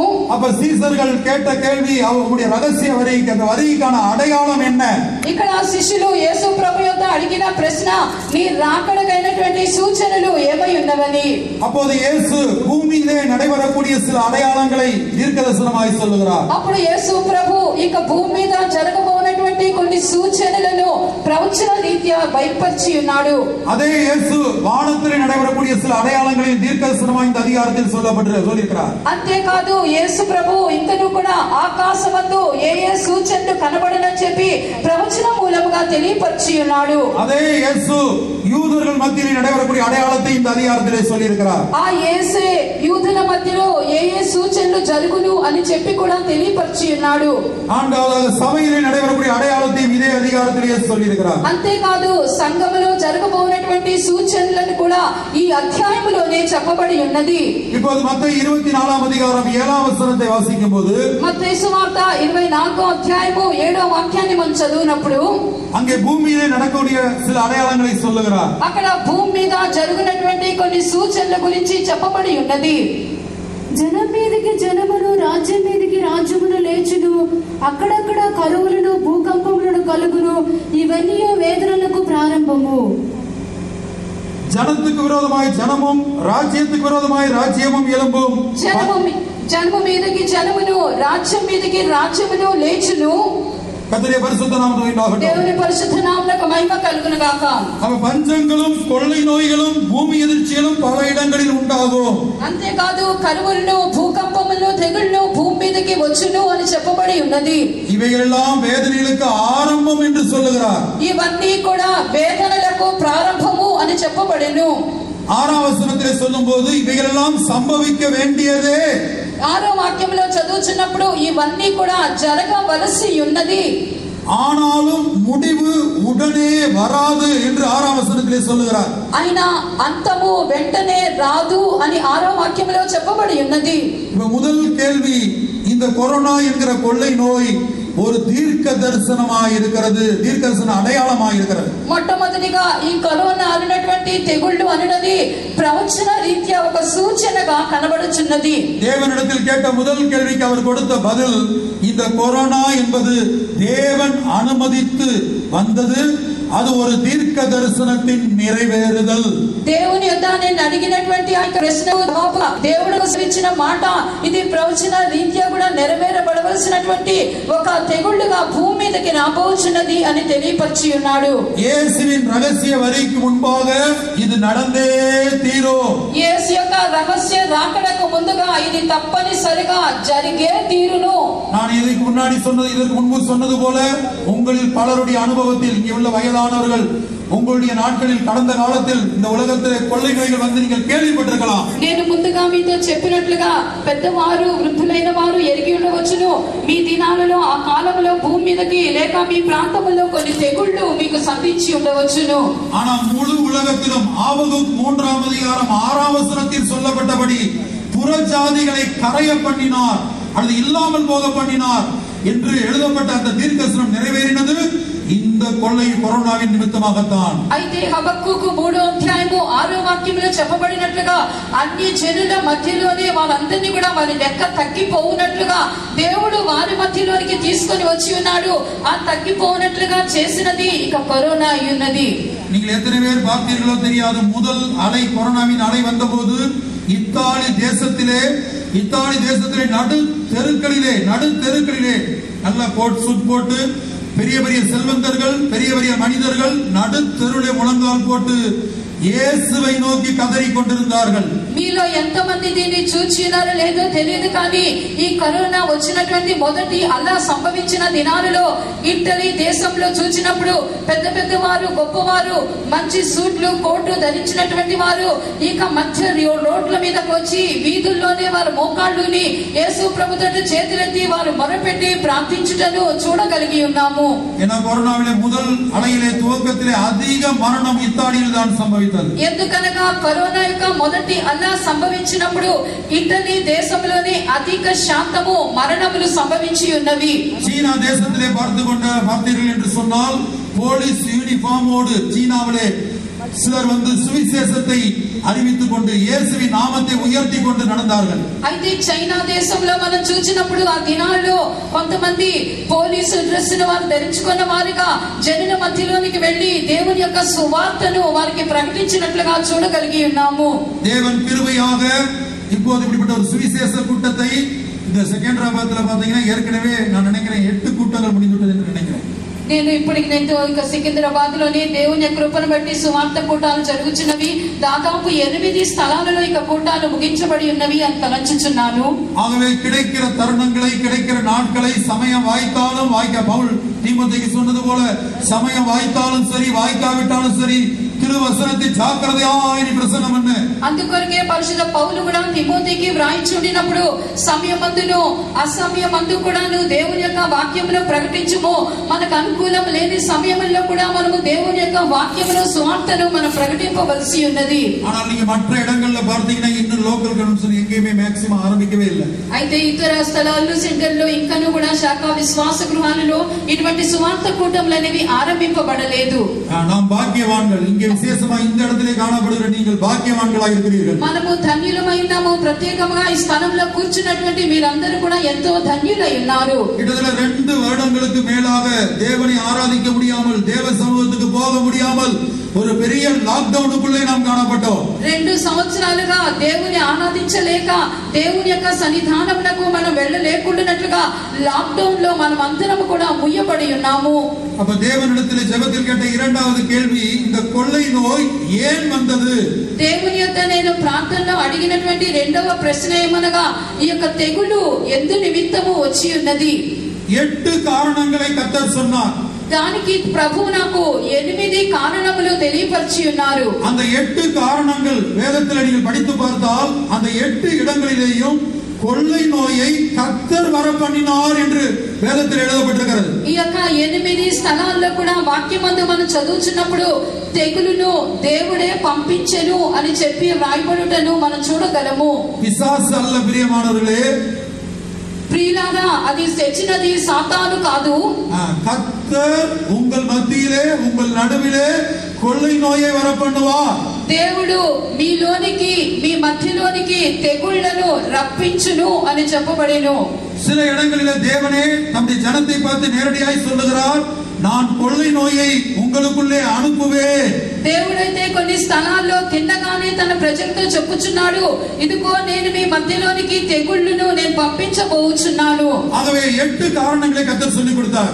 దేవుడు నాకు 8 కారణములు దీని నిమిత్తము తెలియపరిచి ఉన్నారు. ஆனா இந்த கூட்டத்துக்காக ஜெபித்த போது ஒரே ஒரு காரணத்தை உங்களுக்கு முன்பாக வைக்கும்படியாய் கர்த்தர் சொன்னார். అయితే నేను ఈ యొక్క కూటమి నిమిత్తము నేను ప్రార్థన చేయించినప్పుడు మీ ఎదుట ఒకే ఒక కారణాన్ని తెలియపరచమని ప్రభు నాతో మాట్లాడేది. கர்த்தருடைய பரிசுத்த நாமத்துக்கு மகிமை. దేవుని పరిశుద్ధ నామమునకు మహిమ కలుగును గాక.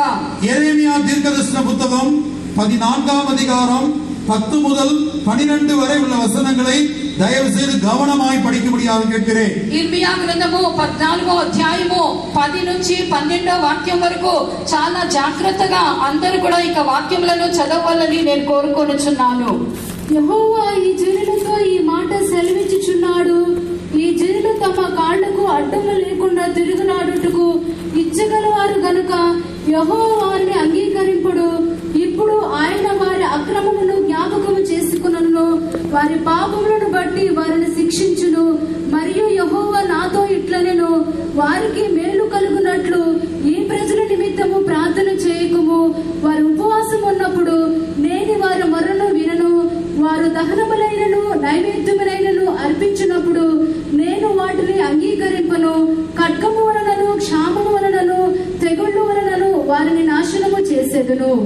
கர்த்தருடைய பரிசுத்த நாமத்துக்கு மகிமையாகட்டும். దేవుని పరిశుద్ధ నామమునకు మహిమ కలుగును గాక.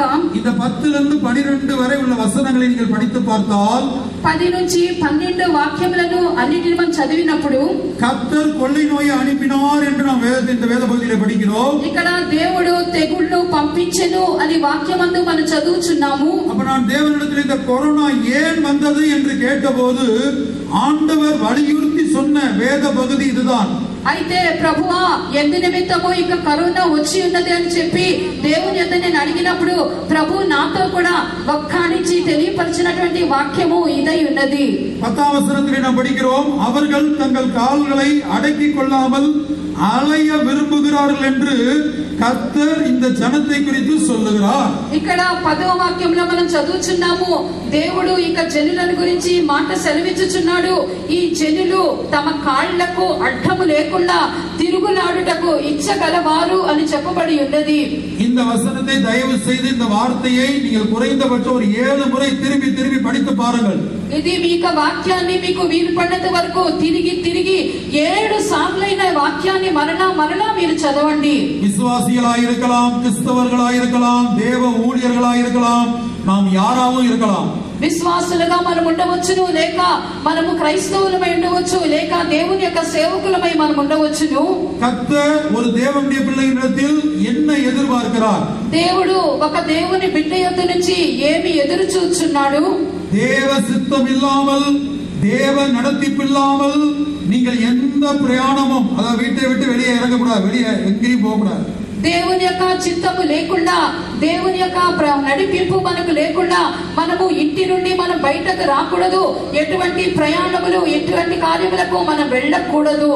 இஸ்ரவேல் ஜனங்களுக்கு தேவன் ஒரு பிரமாணமாக இதை கொடுத்திருந்தார். என்னாகமம் 9ஆம் அதிகாரத்தில் நீங்கள் படித்து பார்த்தால் மேகம் எழும்பினால்தான் தேவ ஜனங்கள் பிரயாணப்பட வேண்டும். மேகம் எழும்பாதிருந்தால் எழும்பும் நாள் வரைக்கும் பிரயாணம் பண்ணாமல் தரித்திருக்க வேண்டும். దేవుడు ఈ కార్యమును ఇశ్రాయేలు ప్రజలకు ఒక నియమముగా ప్రభు అనుగ్రహించి ఉన్నాడు. మేఘము ఎప్పుడైతే పైకెత్తబడునో అప్పుడే మీరు బయలుదేరవలసినది. మేఘము ఎప్పుడైతే నిలుచునో మీరు కూడా ఆ స్థలంలోనే నిలిచి ఉండవలని సంఖ్యాకాండములో 9వ అధ్యాయమందు ప్రభు ఇశ్రాయేలులకు నియమించిన కట్టడను గురించి మనం చదువుచున్నాము. அதுல மிக முக்கியமான வசனம் என்னாகமம் 9:22. దీనిలో ముఖ్యమైన వాక్యమే సంఖ్యాకాండము 9వ అధ్యాయము 22వ వాక్యము. மேகமானது 2 நாளாவது 1 மாதமாவது 1 வருஷமாவது வாசஸ்தலத்தின் மேல் தங்கியிருக்கும் போது இஸ்ரவேல் புத்திரர் பிரயாணம் பண்ணாமல் பாளையம் இறங்கி இருப்பார்கள். அது உயர எழும்பும் போதோ பிரயாணப்படுவார்கள். ఆ మేఘము 2 దినములు కానీ 1 నెల కానీ ఏడాది కానీ తడువు చేసి మందిరం మీద నిలిచిన ఎడల ఇశ్రాయేలీయులు ప్రయాణము చేయక తమ గుడారములో నిలిచిరి. అది ఎత్తబడినప్పుడు వారు ప్రయాణము చేసిరి అని చెప్పబడి ఉన్నది. 23వ వచనத்திலே கர்த்தருடைய கட்டளையின்படியே பிரயாணப்படுவார்கள், கர்த்தருடைய கட்டளையின்படியே பாளையம் இறங்குவார்கள் என்று படிக்கிறோம். మరలా మనం 23వ వాక్యంలో చదువుచున్నాము. యెహోవా మాట చొప్పున వారు ప్రయాణము చేసిరి. అంతేకాదు యెహోవా మాట చొప్పుననే వారు తమ గుడారములను వారు వేసుకొనిరి. இது பழைய ஏற்பாட்டு காலத்தோடு முடிந்து போகவில்லை. ఈ కార్యం అనేది పాత నిబంధన కాలముతో కూడా ముగింపబడలేదు. புதிய ஏற்பாட்டிலே ஒரு தேவனுடைய பிள்ளை, ஒரு கிறிஸ்தவன் அல்லது ஒரு ஊழியன் அறிந்து கொள்ள வேண்டிய மிக முக்கியமான சத்தியம் இது என்று 1 கொரிந்தியர் 10:1 அதை படிக்கிறோம். ఇది క్రొత్త నిబంధన కాలమందు ఒక దేవుని బిడ్డ కానీ ఒక క్రైస్తవుడు కానీ ఒక దైవ సేవకుడు కానీ ఎరగవలసినటువంటి ముఖ్యమైన సత్యముగా కనబడుచున్నది. దీని గురించే మనము 1 కొరింథీయులకు రాసిన పత్రిక 10వ అధ్యాయము 1వ వాక్యములో మనం చదవగలుగుచున్నాము. நீங்கள் எவைகளை அறிய வேண்டும் என்றிருக்கிறேன் என்றால், మీరు ఏ ఏ కార్యములను మీరు తెలుసుకొనవలసినదనగా, அப்ப ஒரு தேவனுடைய பிள்ளை அல்லது ஒரு கிறிஸ்தவன் அல்லது ஒரு ஊழியன் எதை அறிய வேண்டும்? కాబట్టి ఒక దేవుని యొక్క బిడ్డ, ఒక క్రైస్తవుడు, ఒక దైవ సేవకుడు ఏ ఏ కార్యములను తెలుసుకొని ఎరగవలసి ఉన్నది. நம்முடைய பிதாக்கள் எல்லாரும் மேகத்துக்கு கீழாய் இருந்தார்கள். మన పితరులందరూ కూడా మేఘము క్రింద ఉండిరి. பிரியமானவர்களே, தேவ நடத்திப்பு அல்லது தேவ ஆலோசனை தேவையாயிருக்கிறது. కాబట్టి మనకు దేవుని యొక్క నడిపింపు, దేవుని యొక్క ఆలోచన అవసరమై ఉన్నది. இது இஸ்ரவேல் ஜனங்களுடைய வாழ்க்கையில நாட்கள் செல்ல செல்ல, காலம் செல்ல செல்ல அவர்கள் இந்த மேகத்தின் கீழ் இல்லாமல் தங்கள் இஷ்டத்துக்கு அலைய விரும்பினார்கள். அதான் எரேமியா 14:10. అదే మనము చదువుచున్నాము. ఇర్మియా 14వ అధ్యాయం 10వ వాక్యంలో ఇశ్రాయేలు ప్రజలైతే వారు దినాలు గడవగా ఆ మేఘము క్రింద వారు ఉండలేకపోయిరి. వారు తమ ఇష్టానుసారముగా వారు నడిచిరి. తమ కాళ్ళకు అడ్డు లేకుండా తిరుగులాడుచున్న వారిగా మారిపోయిరి. கர்த்தருடைய பரிசுத்த நாமம் உண்டாகட்டும். దేవుని పరిశుద్ధ నామమునకు మహిమ కలుగును గాక. ஆகவே தான் 37ஆம் சங்கீதத்திலே வாசிக்கும் போது ஒரு தேவனுடைய பிள்ளை தன்னுடைய வழியை கர்த்தருக்கு ஒப்புவிக்க வேண்டும் என்று எழுதப்பட்டிருக்கிறது. అందుకొరకే 37వ కీర్తనలో మనం చదువుచున్నప్పుడు ఒక దేవుని యొక్క బిడ్డ తన మార్గమును ప్రభువునకు అప్పగింపవలెను అని చదువుచున్నాము. உன் வழியை கர்த்தருக்கு ஒப்புவித்து నీ మార్గమును యెహోవాకు అప్పగించుము. 5ஆம் வசனத்திலே அதை படிக்கிறோம். దాని గురించి 5వ వాక్యంలో మనం చదువుచున్నాము. உன் வழியை கர்த்தருக்கு ஒப்புவித்து அவர் மேல் நம்பிக்கையாயிரு. నీ మార్గమును యెహోవాకు అప్పగింపుము, నీవు ఆయనను నమ్ముకొనుము అని చెప్పబడి ఉన్నది. மாத்திரமல்ல, புறஜாதி ராஜாவாகிய பாபிலோன் ராஜாவாகிய பெல்சாசார் ராஜாவை பார்த்து தானியேல் இப்படி சொல்லுகிறார். అంతేకాదు ఒక అన్యజాతి రాజైనటువంటి బెల్షస్సారు రాజును గురించి ఇలాగున దానియేలు అతనితో చెప్పుటను గురించి కూడా మనం చదువుచున్నాము. தானியேல் 5ஆம் அதிகாரம் 23ஆம் வசனத்திலே தானியேல் சொல்லும்போது அந்த ராஜாவை பார்த்து சொல்லுகிறார், உன்னுடைய வழிகளுக்கெல்லாம் தேவன் தான் அதிகாரியாய் இருக்கிறார். అయితే దానియేలు గ్రంథము 5వ అధ్యాయము 23వ వాక్యంలో మనం చదువుచున్నప్పుడు దానియేలు రాజుతో చెప్పుచున్నాడు, నీ మార్గములన్నిటికీ కూడా దేవుడే అధికారి అయి ఉన్నాడు. இனி பிலேயாமுடைய வாழ்க்கையை எடுத்துக்கொள்ளுங்கள். మరలా బిలాము యొక్క జీవితానికి మనం వచ్చినప్పుడు ஒரு இடத்திற்கு பாலாக்கை சந்திக்கும்படியாக போகலாமா என்று அவன் கர்த்தரிடத்தில் முதலாவது கேட்டான். అతడు బాలాకు యొద్దకు వెళ్ళి ఒక స్థలానికి వెళ్ళవచ్చునా లేదా అని చెప్పి దేవుని యొద్ద అతడు అడుగుచూ వచ్చెను. தேவன் வேண்டாம் என்று சொன்னார். దేవుడైతే నువ్వు వెళ్ళవద్దు అని చెప్పుచూ వచ్చెను. அடுத்து கனமிக்க பிரபுக்கள் சொத்துக்களை அந்த பாலாக் ராஜா அனுப்பி வைத்த போது అయితే మరలా కూడా అధికమైనటువంటి ధనమును ఆ బాలాకు రాజు బిలాము యొద్దకు పంపించినప్పుడు மறுபடியும் போய் கர்த்தரிடத்திலே கேட்டான், நான் போகட்டுமா என்று கேட்டான். మరలా కూడా బిలాము వెళ్ళి యెహోవాను అడుగుచున్నాడు, నేను వెళ్ళవచ్చునా అని అడిగాను.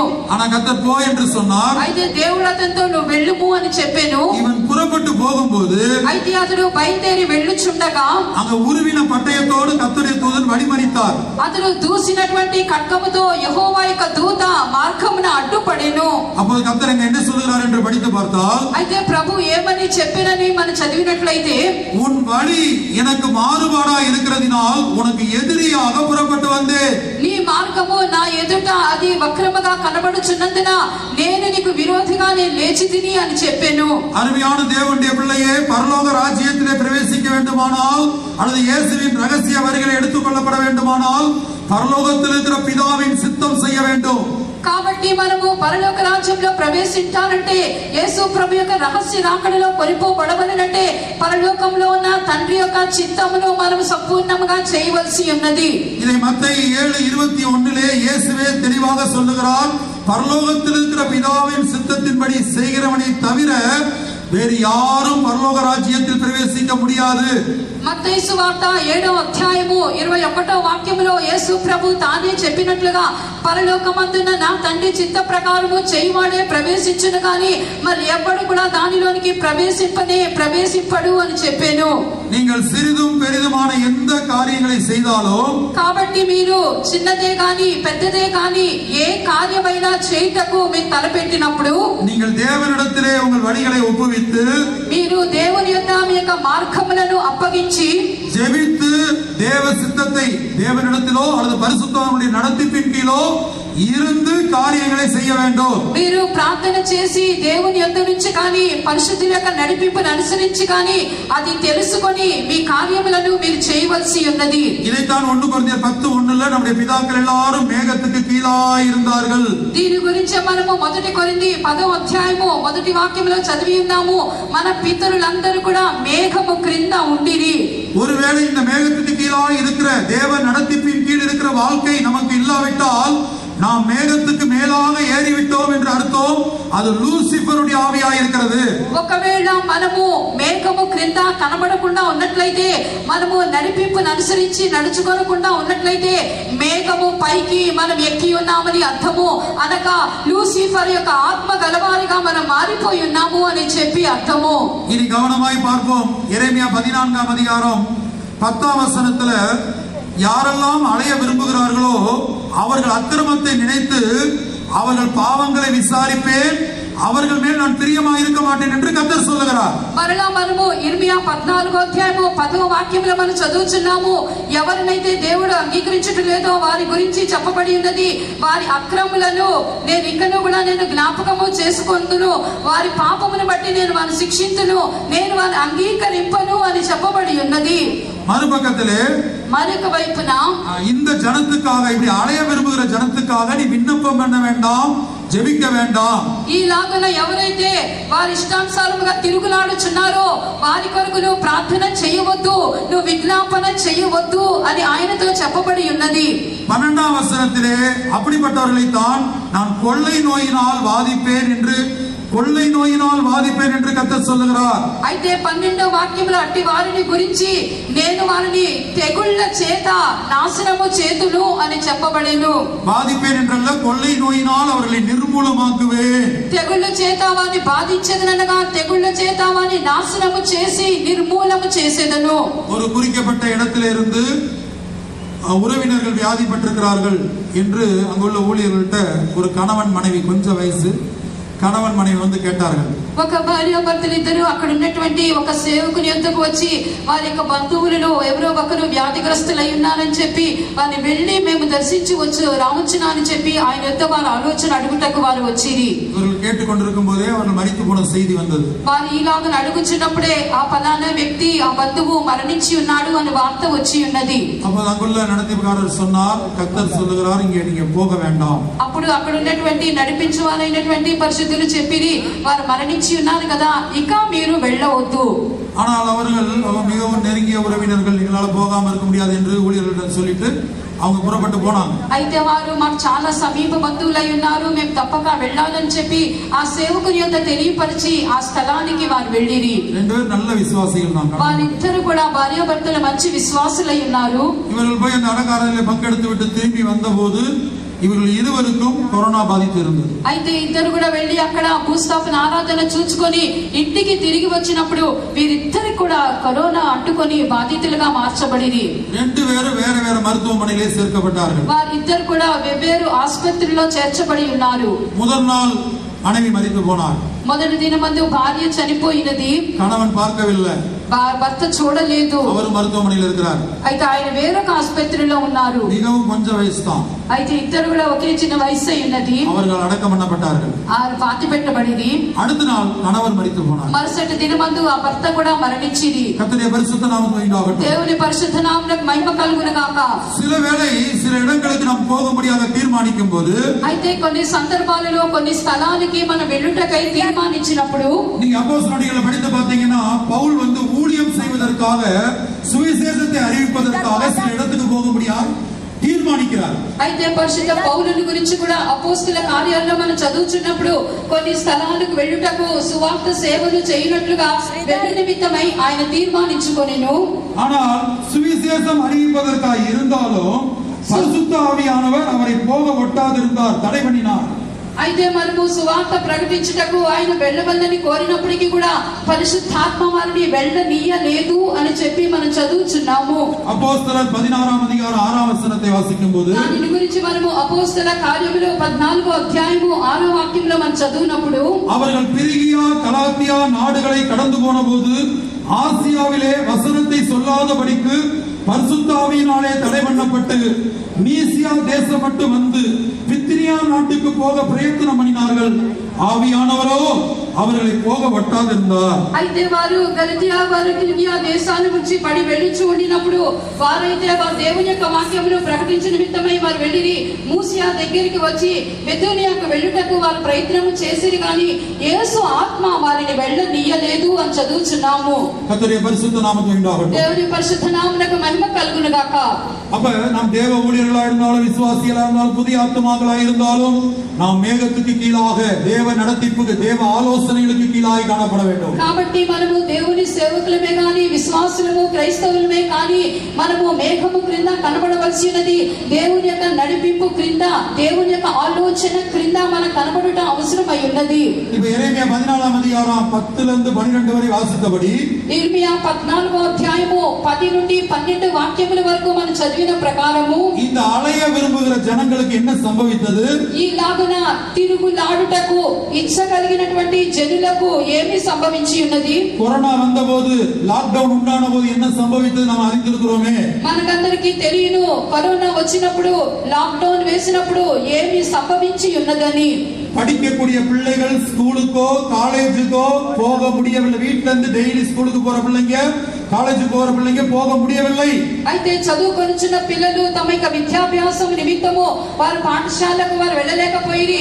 అలాగే కళాశాల పిల్లలు కూడా వారు కళాశాలకు వెళ్లి విద్యాభ్యాసం అభ్యసింపలేకపోయిరి. தினந்தோறும் வேலைக்கு போகக்கூடியவர்கள் வேலை ஸ்தலத்துக்கு போக முடியவில்லை, எல்லாம் அடைக்கப்பட்டது. ఈ ప్రతి దినము కూడా ఉద్యోగాలకు వెళ్ళుచున్న వారు ఉద్యోగానికి వెళ్ళలేకపోయిరి, అంతై కూడా ముయ్యబడి ఉన్నది.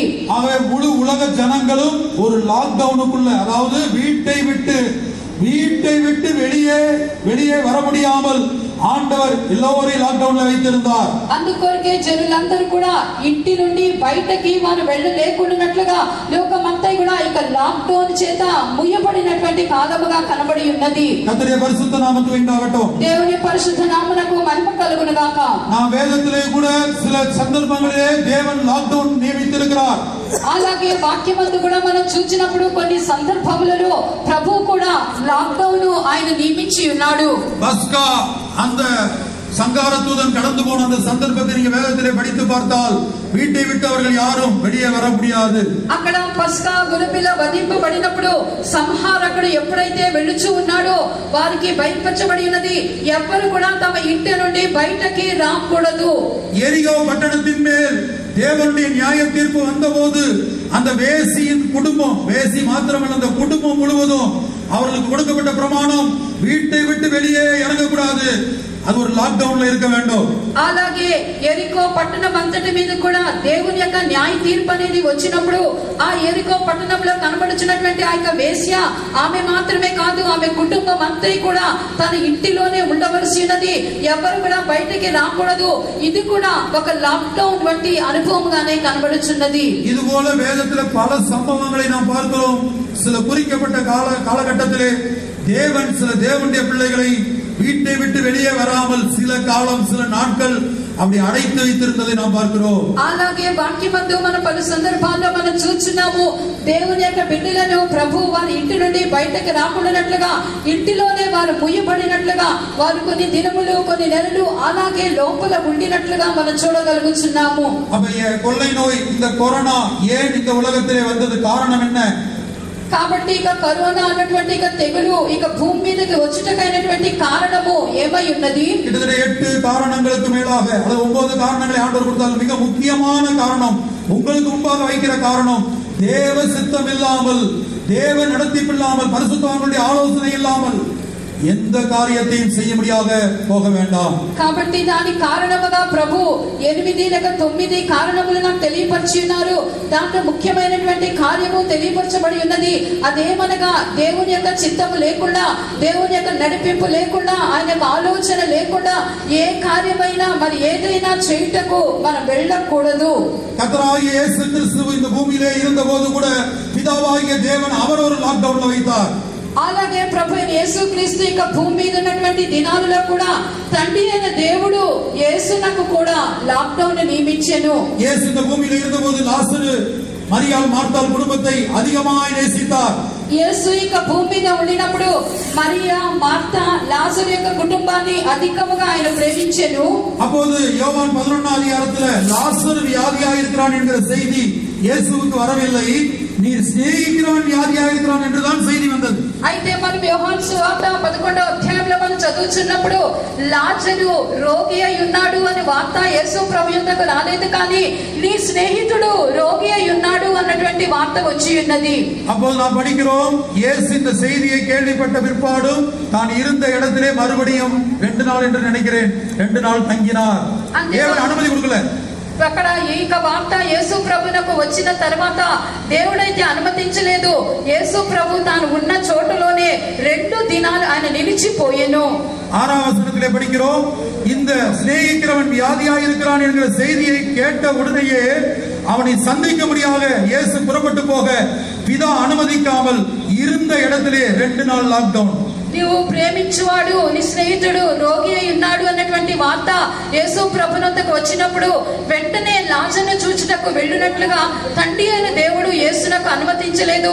అక్కడ మనం చదువుచున్నప్పుడు ఆయన ఉన్న చోటనే 2 దినములు నిలిచెను అని చెప్పబడి ఉన్నది. ஆகவே மத்தேயு 7ஆம் அதிகாரம் 21ஆம் வசனத்தை படித்து பாருங்கள். நாம் ஜெபிக்கிற ஜனங்களாய் இருக்கலாம், தீர்க்கதரிசனம் சொல்லுகிற ஜனங்களாய் இருக்கலாம், பிசாசுகளை துரத்துகிற ஜனங்களாய் இருக்கலாம், அற்புதங்கள் அடையாளங்கள் செய்கிற ஜனங்களாய் இருக்கலாம். இந்த 4 கூட்டத்தாரை பார்த்து இயேசு சொல்கிறார், பரலோகத்தில் இருக்கிற பிதாவின் சித்தத்தின்படி செய்யாவிட்டால் పరలోక రాజ్యానికి ప్రవేశించ முடியாது.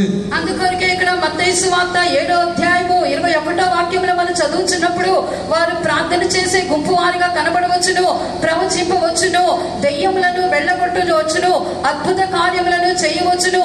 అయితే ఇక 4 గుంపుల వారు కాదు గాని పరలోకమందున్న తండ్రి చిత్తము చొప్పున చేయువాడే ప్రవేశించును అని చెప్పబడి ఉన్నది. இப்ப நம்முடைய மத்தியிலே காணப்படுகிற தேவ ஜனங்களுக்கு சில சந்தேகங்கள், சில வாலிபர்களுக்கு சில கேள்விகள் இருக்கிறது. அங்கும் இங்கும் அற்புதங்கள் மற்ற சபைகள் அதிகமாய் நடைபெறுகிறது, ஏன் நமக்கு அதிகம் நடைபெறவில்லை? అయితే మన మధ్యలో సంఘములో ఉన్నటువంటి దేవుని బిడ్డలకు ఇప్పుడు కొన్ని ప్రశ్నలు లేవవచ్చును. ఇతర సంఘాలలో ఇతర కూటాలను చూసినప్పుడు అనేకమైన అద్భుత క్రియలు సూచక్రాన్యములు జరుగుతూ ఉన్నవి, మన మధ్యలో ఎందుకు జరుగుట లేదు అన్నటువంటి ప్రశ్న తలెత్తుచున్నది. யோவான் 5ஆம் அதிகாரத்திலே பெதஸ்தாவிலே அந்த குறிக்கப்பட்ட இடத்திலே அநேக வியாதியஸ்தர்கள் வியாதியாயிருந்தார்கள் வருடக்கணக்காக. అయితే మన యోహాను సువార్త 5వ అధ్యాయంలో మనము బెతెస్దా అన్నటువంటి కోనేరు గురించి మనం చదువుతున్నాము. అక్కడ అనేక మంది రోగులు పడి ఉన్నారు అని చెప్పబడి ఉన్నది. ஆனால் இயேசு அங்கே வந்தபோது, అయితే యేసు ప్రభు అక్కడికి వచ్చినప్పుడు, ஒருவேளை நானோ நீங்களோ அந்த இடத்துக்கு போய் நமக்கு அற்புதங்கள் அடையாளங்கள் செய்யக்கூடிய அந்த வரம் இருந்திருக்குமானா எல்லாரையும் படுக்க எடுத்துக்கொண்டு போய் என்று சொல்லியிருப்போம். అయితే మనం ఒకవేళ అక్కడికి వెళ్ళి ఉన్నట్లయితే అక్కడ వ్యాధిగ్రస్తులు ఊచ చేయగల వారందరూ పడి ఉన్నప్పుడు అందరిని కూడా చూచి మీరందరూ కూడా మీ పరిపెత్తుకొని మీరు లేచి వెళ్ళండి అని మనమైతే అలాగ చెప్పేదము. ஆனால் அங்கே இயேசு போன போது ஒரே ஒரு மனிதனிடத்திலே பேசினார், ஒரே ஒரு மனிதனை விசாரித்தார், ஒரே ஒரு மனிதனை குணமாக்கினார், மற்ற ஒருத்தர் பக்கம் திரும்பி கூட பார்க்காமல் போனார். అందుకొరకే యేసు ప్రభు అయితే అక్కడికి వెళ్ళినప్పుడు ఒకే ఒక మనిషిని మీద తన దృష్టి నిలిపి ఉన్నాడు, ఒకే ఒక మనిషిని విచారించి ఉన్నాడు, ఒకే ఒక మనిషిని స్వస్థపరిచి ఉన్నాడు. ఆ ఒకే ఒక మనిషి దాన్ని పరిపెత్తుకొని వెళ్ళమని చెప్పి అతనితో మాత్రమే సెలవిచ్చి ఉన్నాడు. கடைசி காலத்திலே கடந்து வந்திருக்கிறோம். మనము అంత్య దినాలలోనికి దాటి వచ్చి ఉన్నాము. இந்த வேதபாட கூட்டத்தின் மூலமாக பரிசுத்த ஆவியானவர் நமக்கு கொடுக்கிற அந்த தேவ செய்தி என்ன? ఈ యొక్క వేదపట్నం కూటముల మూలముగా పరిశుద్ధాత్మ దేవుడు మనకు అనుగ్రహించినటువంటి దేవుని యొక్క వర్తమానము ఏమై ఉన్నది? இந்த கொரோனா என்கிற கொள்ளை நோய் ஏதோ தற்காலிகமா தற்செயலாக வந்தது அல்ல. ఈ యొక్క కరోనా అనేటువంటి తెగులు అనేది ఏదో రావలసినది కనుక అనుకోకుండా వచ్చినటువంటి తెగులు కాదు. அது ஒரு பயோவார் அல்ல. అది మనం చెప్పుకొనుచున్నట్లుగా అది ఒక బయోవారుగా పిలువబడుట లేదు. பிசாசு தன்னுடைய சாமர்த்தியத்தினால் தன்னுடைய அதிகாரத்தினால் கொண்டு வந்தது அல்ல. అయితే సాతాను తన సామర్థ్యము చేతను తన అధికారము చేతను తీసుకొని వచ్చినటువంటి తెగులు కాదు. இயேசுவின் ரகசிய வருகைக்கு முன்பாக கொள்ளை நோய் அவருக்கு முன் சென்றது என்கிற ஆபகுக்கின் தீர்க்கதரிசனம் நிறைவேறி இருக்கிறது. అలాగే యేసు ప్రభు యొక్క రహస్య రాకడకు ముందుగా ఈ యొక్క తెగుళ్ళు ఆయనకు ముందుగా నడుచుచున్నవని హబక్కూకు చెప్పినటువంటి ప్రవచనం యొక్క నెరవేర్పుగా ఇది కనబడుచున్నది. முழு உலகத்திலும் காணப்படுகிற கோடிக்கணக்கான புறஜாதி ஜனங்கள் ஆபகுக் 3:6 படி புறஜாதி ஜனங்கள் நிர்மூலமானார்கள், அழிந்து போனார்கள், அவர்களை கரைய பண்ணினார். ఈలాగన లోకమంతటా కనబడుచున్నటువంటి కోట్ల కొలది అన్య జనులైనటువంటి వారు ఈ యొక్క తెగులు ఎప్పుడైతే వారి మీదకి వచ్చినదో దానిని బట్టి వారి యొక్క సంఖ్య తగ్గిపోయినది. ఆ యొక్క అన్య జనుల్లోనే అనేకులు నశించిపోయిరి. தகுதி இல்லாத நம்மை, நன்றி இல்லாத நம்மை இன்று கூட பாருங்க, நம்மில் பலருக்கும் இந்த ஒவ்வொரு நாளும் நாம் உயிரோடு இருக்கிறது தேவனுடைய கிருபை என்பதை உணர்ந்து நன்றி செலுத்த முடியாமல் இருக்கிறோம். అయితే మనము ఏ మాత్రం కూడా యోగ్యత లేని మనము, ఏ మాత్రం కృతజ్ఞత లేనటువంటి మనము ప్రభు మన కాపాడి ఉన్నాడు అని చెప్పి కృతజ్ఞత దేవునికి మనము కృతజ్ఞతాస్తుతులను చెల్లించలేనటువంటి మనలను ప్రభు ఇలాగున కాపాడి ఉన్నాడు. தேவ சித்தம் இல்லாமல், மேகம் எழும்பாமல், அது தேவ ஆலோசனை இல்லாமல் நீ எதையும் செய்யாதே என்று தேவனுடைய வார்த்தை நம்மை கேட்டுக்கொண்டாலோ, பரிசுத்தவான்கள் நம்மை கேட்டுக்கொண்டாலோ நம்மில் பலரும் அதற்கு கீழ்ப்படிய மாட்டோம். అయితే మనము దేవుని యొక్క చిత్తమో దేవుని యొక్క ఆలోచనయో అనగా ఇక మేఘము క్రింద మనం కనబడుటయో లేక పరిశుద్ధులు మనకి ఇచ్చినటువంటి ఆలోచనయో వారి యొక్క నడిపింపును అనుసరించియో అనేకులమైనటువంటి మనము దానిని మనము చెవియొక్కగా వినకుండానే మనం కనబడుచున్నాము. தேவ ஜனங்களே கீழ்ப்படியாவிட்டால் உலக ஜனங்களுடைய நிலவரத்தை யோசித்து பாருங்கள். దేవుని యొక్క జనులే వారి విధేయులు కాకుండా కనబడుచున్నప్పుడు లోక జనుల యొక్క పరిస్థితి ఏలాగుండునో ఆలోచించండి. ஆனால் கர்த்தர் என்ன பண்ணினார்? எரேமியா 14ஆம் அதிகாரம் 10 முதல் 12 வரை உள்ள வசனங்களின்படி ஒவ்வொரு மனிதனும் அலைந்து கொண்டிருக்கிற, இங்கும் அங்குமாக அலைந்து கொண்டிருக்கிற தேவ சமூகத்தை விட்டுவிட்டு, ஜெபத்தை விட்டுவிட்டு, இங்கும் அங்குமாக இப்படிப்பட்ட கூட்டங்களை விட்டுவிட்டு இங்கும் அங்குமாக அலைந்து கொண்டிருக்கிற எல்லா மனிதனுக்கும், முழு உலகத்துக்கும் கர்த்தர் அழைத்து போட்டார் ஒரு லாக்டவுனுக்குள்ள. అలాగున ఇర్మియా 14వ అధ్యాయము 10 నుంచి 12 వరకు మనం చదువుచున్న ప్రకారము ఇలాగూ తిరుగులాడుచున్నటువంటి వారు దేవుని యొక్క నడిపింపును అనుసరింపకుండా ఆయన యొక్క ఆలోచన వినకుండా అలాగున చేయించు ఉండినప్పటికీ దేవుడు ఇటువంటి ఒక తెగుళ్ళు రప్పించినా సరే ఏ మాత్రం కూడా వారు దాన్ని అంగీకరించి వారు ఒప్పుకోలేనటువంటి స్థితిలోనే కనబడుచున్నారు. எனக்கு ஆந்திராவை பற்றி தெரியாது, தெலுங்கானாவை பற்றி தெரியாது. ஆனால் தமிழ்நாட்டிலும் இந்தியாவில் வேறு சில மாநிலங்களிலும் பிள்ளைகள் பரீட்சையை எழுதாமல், முழு ஆண்டு பரீட்சை எழுத முடியாமல் எல்லாரும் பாஸ் என்று గవర్నమెంట్ அறிவித்தது. ఇక్కడ ఆంధ్ర తెలంగాణ యొక్క విషయం నాకైతే తెలియదు, కానీ తమిళనాడులోను ఇతర ప్రాంతాల్లో కూడా నేను తెలుసుకొని ఉన్నాను. అదేమనగా పిల్లలు చదువుకొనిచిన పిల్లలు పరీక్షలు వ్రాయకుండా వారికి ఏ పరీక్షలు కూడా నియమించబడలేదు, అందరూ కూడా పాస్ అయి ఉన్నారు, అందరూ కూడా ఉత్తీర్ణులే, పై తరగతికి వెళ్ళిపోవచ్చును అని చెప్పి అలాగనే వారు ప్రకటించి ఉన్నారు. ஒரு நாள் ஸ்கூலுக்கு போகாமல், ஒரு நாள் காலேஜுக்கு போகாமல், ஒரு நாள் வேலைக்கு போகாமல் கர்த்தருடைய சமூகத்தில் இருக்க வேண்டிய சூழ்நிலை வந்தால் நாம் சில வேளை யோசிப்போம். మనము ఒక్క దినం మనము కాలేజీకి వెళ్ళినట్లయితే, ఒక్క దినం మన పాఠశాలకు మన ఉద్యోగానికి వెళ్ళినట్లయితే, ఒక్క దినమున దేవుని యొక్క సన్నిధికి మనం వెళ్ళినట్లయితే ఎందుకొరకు అని చెప్పి మనం ఆలోచించు వారముగా మనము కనబడవలేను. ஆனால் பாருங்கள், இந்த கொரோனாவின் நிமித்தமாக அரசாங்கமே முழு உலகத்தில் உள்ள எல்லா நாடுகளுமே லாக்டவுனை அறிவித்தது. தொழிற்சாலைகள் மூடப்பட்டது, கல்வி நிறுவனங்கள் மூடப்பட்டது. ஒருவரும் அன்றாட வாழ்க்கை, ஒரு மார்க்கெட்டு கூட வெளியில போக முடியாது సూచన ఉండాలి. అయితే ఇక కరోనా అనేటువంటి ఇక తెగులు సంభవించినప్పుడు లోకమందంతటా కూడా ఇక లాక్డౌన్ వేయబడుట చేత ఎవరు కూడా తమ యొక్క ఉద్యోగంలోకి వెళ్ళలేకపోయి, కర్మకాలంలోకి వాళ్ళు వెళ్ళలేకపోయి, వారు చేయవలసినటువంటి పనులు ఏమీ చేయకుండా ఇంటనే వారు మూయబడినటువంటి స్థితిలో ఉండవలసి ఉన్నదని చెప్పి ప్రభుత్వం వారికి ప్రకటించి ఉన్నారు. అరుமையான தேவனுடைய பிள்ளையே, இப்படி ஒரு கொள்ளை நோய் வந்து நம்மை ஒரு லாக்டவுன்ல வைக்க வேண்டுமா? ఈ యొక్క తెగుళ్ళు అనేటువంటి కరోనా వచ్చి మనలను ఇక త్రోవలోనికి తీసుకొని రావాలేనా? இல்லை, అభిషేకం అన్నపட்ட దేవుని పిల్లయ్யை ఆవియానவர் వழிநடத்த విரும்புகிறீர்களா? అయితే అభిషేకించబడినటువంటి దేవుని యొక్క బిడ్డను దేవుని ఆత్మ నడిపించాలి అని చెప్పి మీరు కోరుచున్నారా? யோவான் 21:18 இயேசு பேதுருவை பார்த்து சொல்லுகிறார், நீ இளவயதிலுள்ளவனாய் இருக்கும்போது உன்னை நீயே அரிக்கட்டி கொண்டு உனக்கு இஷ்டமான இடங்களிலே நடந்து திரிந்தாய். యోహాను సువార్త 21వ అధ్యాయము 18వ వాక్యమందు మనం చదువుచున్నప్పుడు యేసు పేతురుని చూచి ఇలాగనే చెప్పెను, నువ్వు ఎవరుడు అయినప్పుడు నీ అంతట నీవే నడుము కట్టుకొని నీకిష్టమైన చోటికి నువ్వు వెళ్ళితివి, నువ్వు తిరుగులాడితివి అని అర్థం ఇచ్చినట్లుగా చెప్పాను. நீ முதிர் வயதிலுள்ளவனாகும்போது உன் கரங்களை நீட்டுவாய், உன் கைகளை நீட்டுவாய், வேறொரு அறையை கட்டி உனக்கு ఇష్టమిல்லாத இடத்துக்கு கொண்டு போவா. నీవు ముసలివాడవైనప్పుడు నీకు చేతులు నువ్వు చాచుదువు, వేరొకడు వచ్చి నీ నడుము కట్టి నీకు ఇష్టము కానటువంటి స్థలములకు నిన్ను తీసుకొని పోవును అని చెప్పాను. இந்த வேதபாட கூட்டத்துக்கு கடந்து வந்த தேவனுடைய பிள்ளையே, நீங்கள் எத்தனை பேர் உணர்கிறீர்கள் இன்றைக்கு நான் உயிரோடு இருப்பது, இந்த வேதபாட கூட்டத்தில் நான் இன்றைக்கு வந்து உட்கார்ந்து இருப்பது தேவனுடைய இரக்கம், தேவனுடைய கிருபை. ఇక్కడ కూర్చున్నటువంటి మీలో ఎంతమంది గ్రహించుకొనిచున్నారు, ఇక వేద పట్టణ కూటంలో నేను కూర్చుని ఉన్నానంటే, సజీవుల లెక్కలో నేను కనబడుచున్నానంటే అది దేవుని యొక్క కనికరము, దేవుని యొక్క కృప అని ఎంతమంది గ్రహింపగలుగుచున్నారు? இன்று முதல் தேவனுக்கு நான் நன்றியுள்ள இதயத்தோடு ஜீவிப்பேன் என்று, தேவனை தேட வேண்டிய நேரத்தில் தேடுவேன் என்று எத்தனை பேர் தீர்மானத்தோடு போக போகிறீர்கள்? ఈ దినం నుండి దేవునికి కృతజ్ఞత గల హృదయంతో నేను జీవించెదను, దేవుని వెతకవలసిన రీతిగా నేను వెతికెదను అని ఎంతమంది తీర్మానం చేయబోచున్నారు? முதலாவது தேவனுடைய ராஜ்யத்தையும் அவருடைய நீதியையும் தேடுங்கள் என்று இயேசு சொன்னார். యేసు చెప్పింది మొదట దేవుని యొక్క రాజ్యమును ఆయన నీతిని వెదకుడి.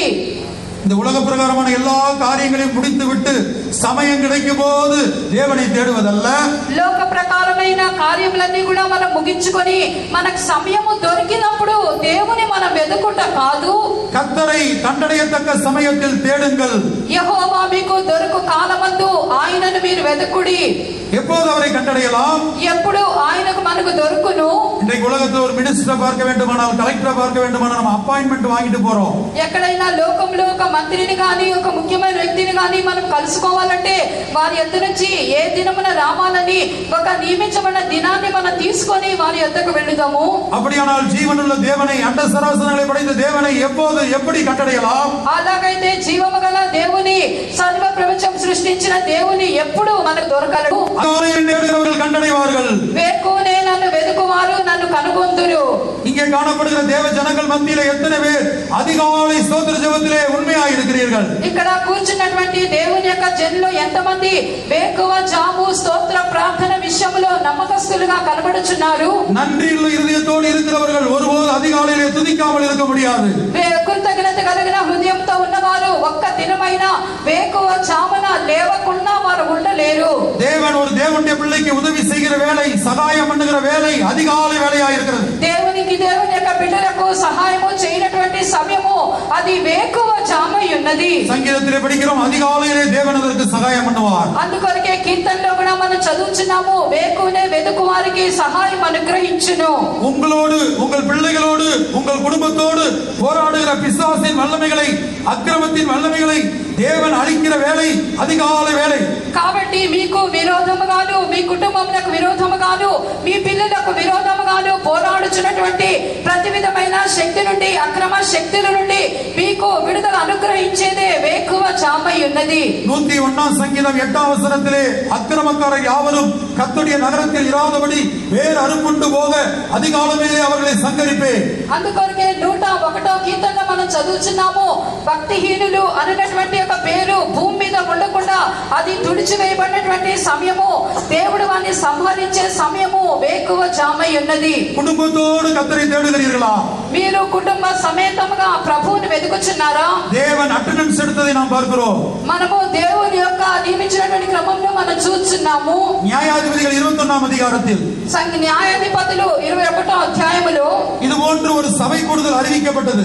ఈలాగున ఒక సమాజ కూటం అనేది నియమింపబడి ఉన్నది. இப்போ இந்த கூட்டத்துக்கு பல்வேறு விதங்கள்ல அறிவிப்பு கொடுக்கப்பட்டது பரிசுத்தவான்கள் மூலமாக. అలాగే ఈ కూటమునకు రమ్మని పరిశుద్ధుల ద్వారా అనేక నీతులుగా మీకు ప్రకటన చేయబడి ఉన్నది. ஆனால் அன்றைக்கு அறிவிப்பு கொடுக்கப்பட்ட போது, ఆ దినమందు ఈ ప్రకటన చేయబడినప్పుడు யாபேசின் மனுஷரில் ஒருவரும் அங்கே சபை கூடின போது இல்லை என்று படிக்கிறோம். అక్కడ మనం చదువుచున్నాము, యాబేష్ గిలాదులకు చెందినటువంటి జనులు ఆ యొక్క సమాజ కూటమునకు వారు రాలేదు అని చూస్తున్నాము. அங்க அட்டெண்டன்ஸ் எடுக்கப்பட்டதை நாம் பார்க்கிறோம். லெக்கம் பார்க்கப்பட்டார்கள் ஜனங்கள், யார் யார் வரவில்லை, ఎవరెవరు వచ్చి ఎవరెవరు రాలేదని చెప్పి వారికి హాజరు తీయబడి ఉన్నది. அப்ப கர்த்தர் சொன்னார், யாரெல்லாம் வரவில்லையோ அவர்களை பிள்ளைகளோடு சேர்ந்து வெட்டி போடுங்கள். అందుకొరకు ఎవరైతే రాలేదో వారిని వారి పిల్లలతో కూడా కొట్టివేయుడి అని చెప్పి ప్రభు సెలవిచ్చి ఉన్నాడు. அப்படி கொலை செய்யப்பட்டார்கள். అలాగున వారు సంహరింపబడి ఉన్నారు. அந்த 10 குஷ்டரோகிகளை ஒருத்தரை பார்த்து இயேசு கேட்டார், மற்ற 9 பேர் எங்கே? ఆ 10 మంది కుష్ఠరోగుల్లో ఒక్కడు యేసునొద్దకు వచ్చినప్పుడు 9 మంది ఎక్కడ అని చెప్పి యేసు అడిగెను. அப்ப தேவனை மகிமைப்படுத்த இந்த அந்நியனை ஒழிய மற்ற ஒருவரும் வரவில்லையே என்று இயேசு துக்கப்பட்டார். ఈ యొక్క దేవుని మహిమపరచునట్లుగా ఈ అన్యుడు తప్ప మరి ఎవరు కూడా రాలేదే అని చెప్పి యేసు అని దుఃఖపడెను.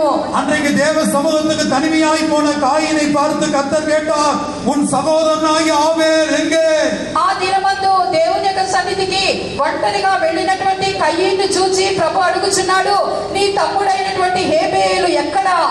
அவன் ஆபேலை கொலை செய்து விட்டு தேவ சமூகத்துக்கு தனியாய் போனான். అతడు హేబేలును చంపివేసి దేవుని సన్నిధికి ఒంటరిగా వెళ్ళెను. இப்ப இங்க குடும்பத்துல ஒரு 4 பேர் விசுவாசிகள் என்று வைத்துக் கொள்ளுங்கள். சிலவேளை நீங்க 2 பேர் வந்திருக்கலாம், இல்ல ஒரு ஆள் வந்திருக்கலாம். கர்த்தர் கேட்கிறார், மற்ற 3 பேர் எங்கே, மற்ற 2 பேர் எங்கே என்று கேட்கிறார். ఒకవేళ విశ్వాసులలో మీరు కొంతమంది ఇక్కడికి 2 రావచ్చును, లేక 3 రావచ్చును, లేక ఒంటరిగా మీరు రావచ్చును, మిగిలిన వారు మీ ఇంట ఉండవచ్చు. ప్రభు అడుగుచున్నారు, మిగిలిన వారందరూ కూడా ఎక్కడా అని.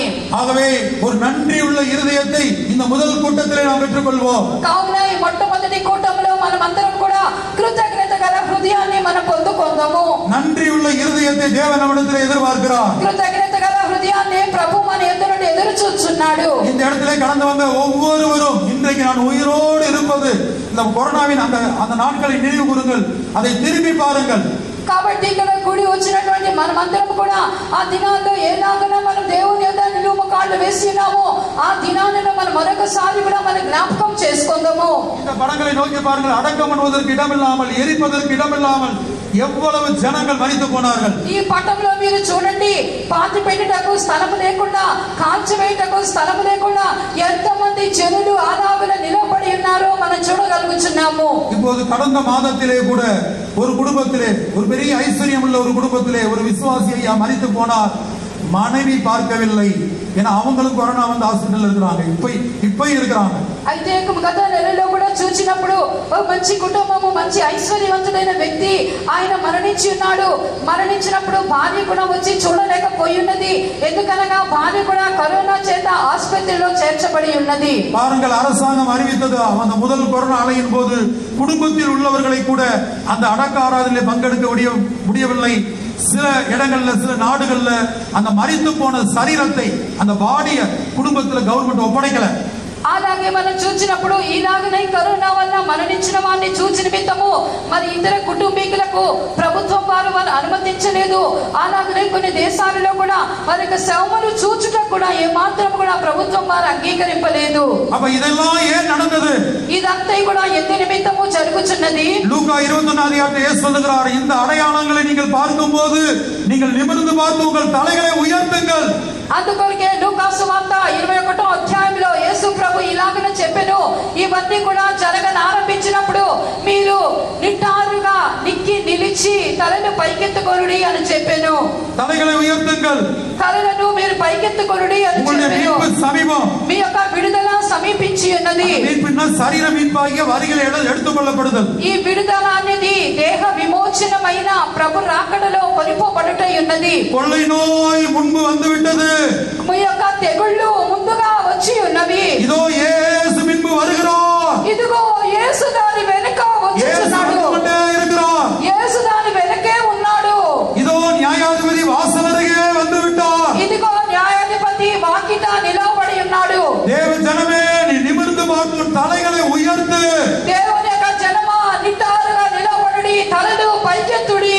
லூக்கா 21:28 வாசிக்கும் போது, లూకా సువార్త 21వ అధ్యాయము 28వ వాక్యములో, இவைகள் சம்பவிக்க தொடங்கும் போது உங்கள் மீட்பு சமீபமாய் இருப்பதால் நிமிர்ந்து பார்த்து உங்கள் தலைகளை உயர்த்துங்கள். ఇవి జరగన ఆరంభించినప్పుడు మీ విడుదల సమీపించి ఉన్నది కనుక మీరు నిటారుగా నిక్కి నిలబడి మీరు తలలు పైకెత్తుకొనుడి అని చెప్పబడెను. உங்கள் தலைகளை உயர்த்துங்கள். మీ తలలు పైకెత్తుకొనుడి. அதன் அர்த்தம் என்ன? దాని అర్థమేమై ఉన్నది? நாம் பூமி கடியிலே பார்த்து கொண்டிருக்கிறோம். మనం ఇంకా కూడా భూమికి క్రిందకే మనం చూస్తున్నాము. ஒரு கூனியை குறித்து படிக்கிறோமே, ఒక కూలి వాని గురించి మనం చదువుతున్నాము.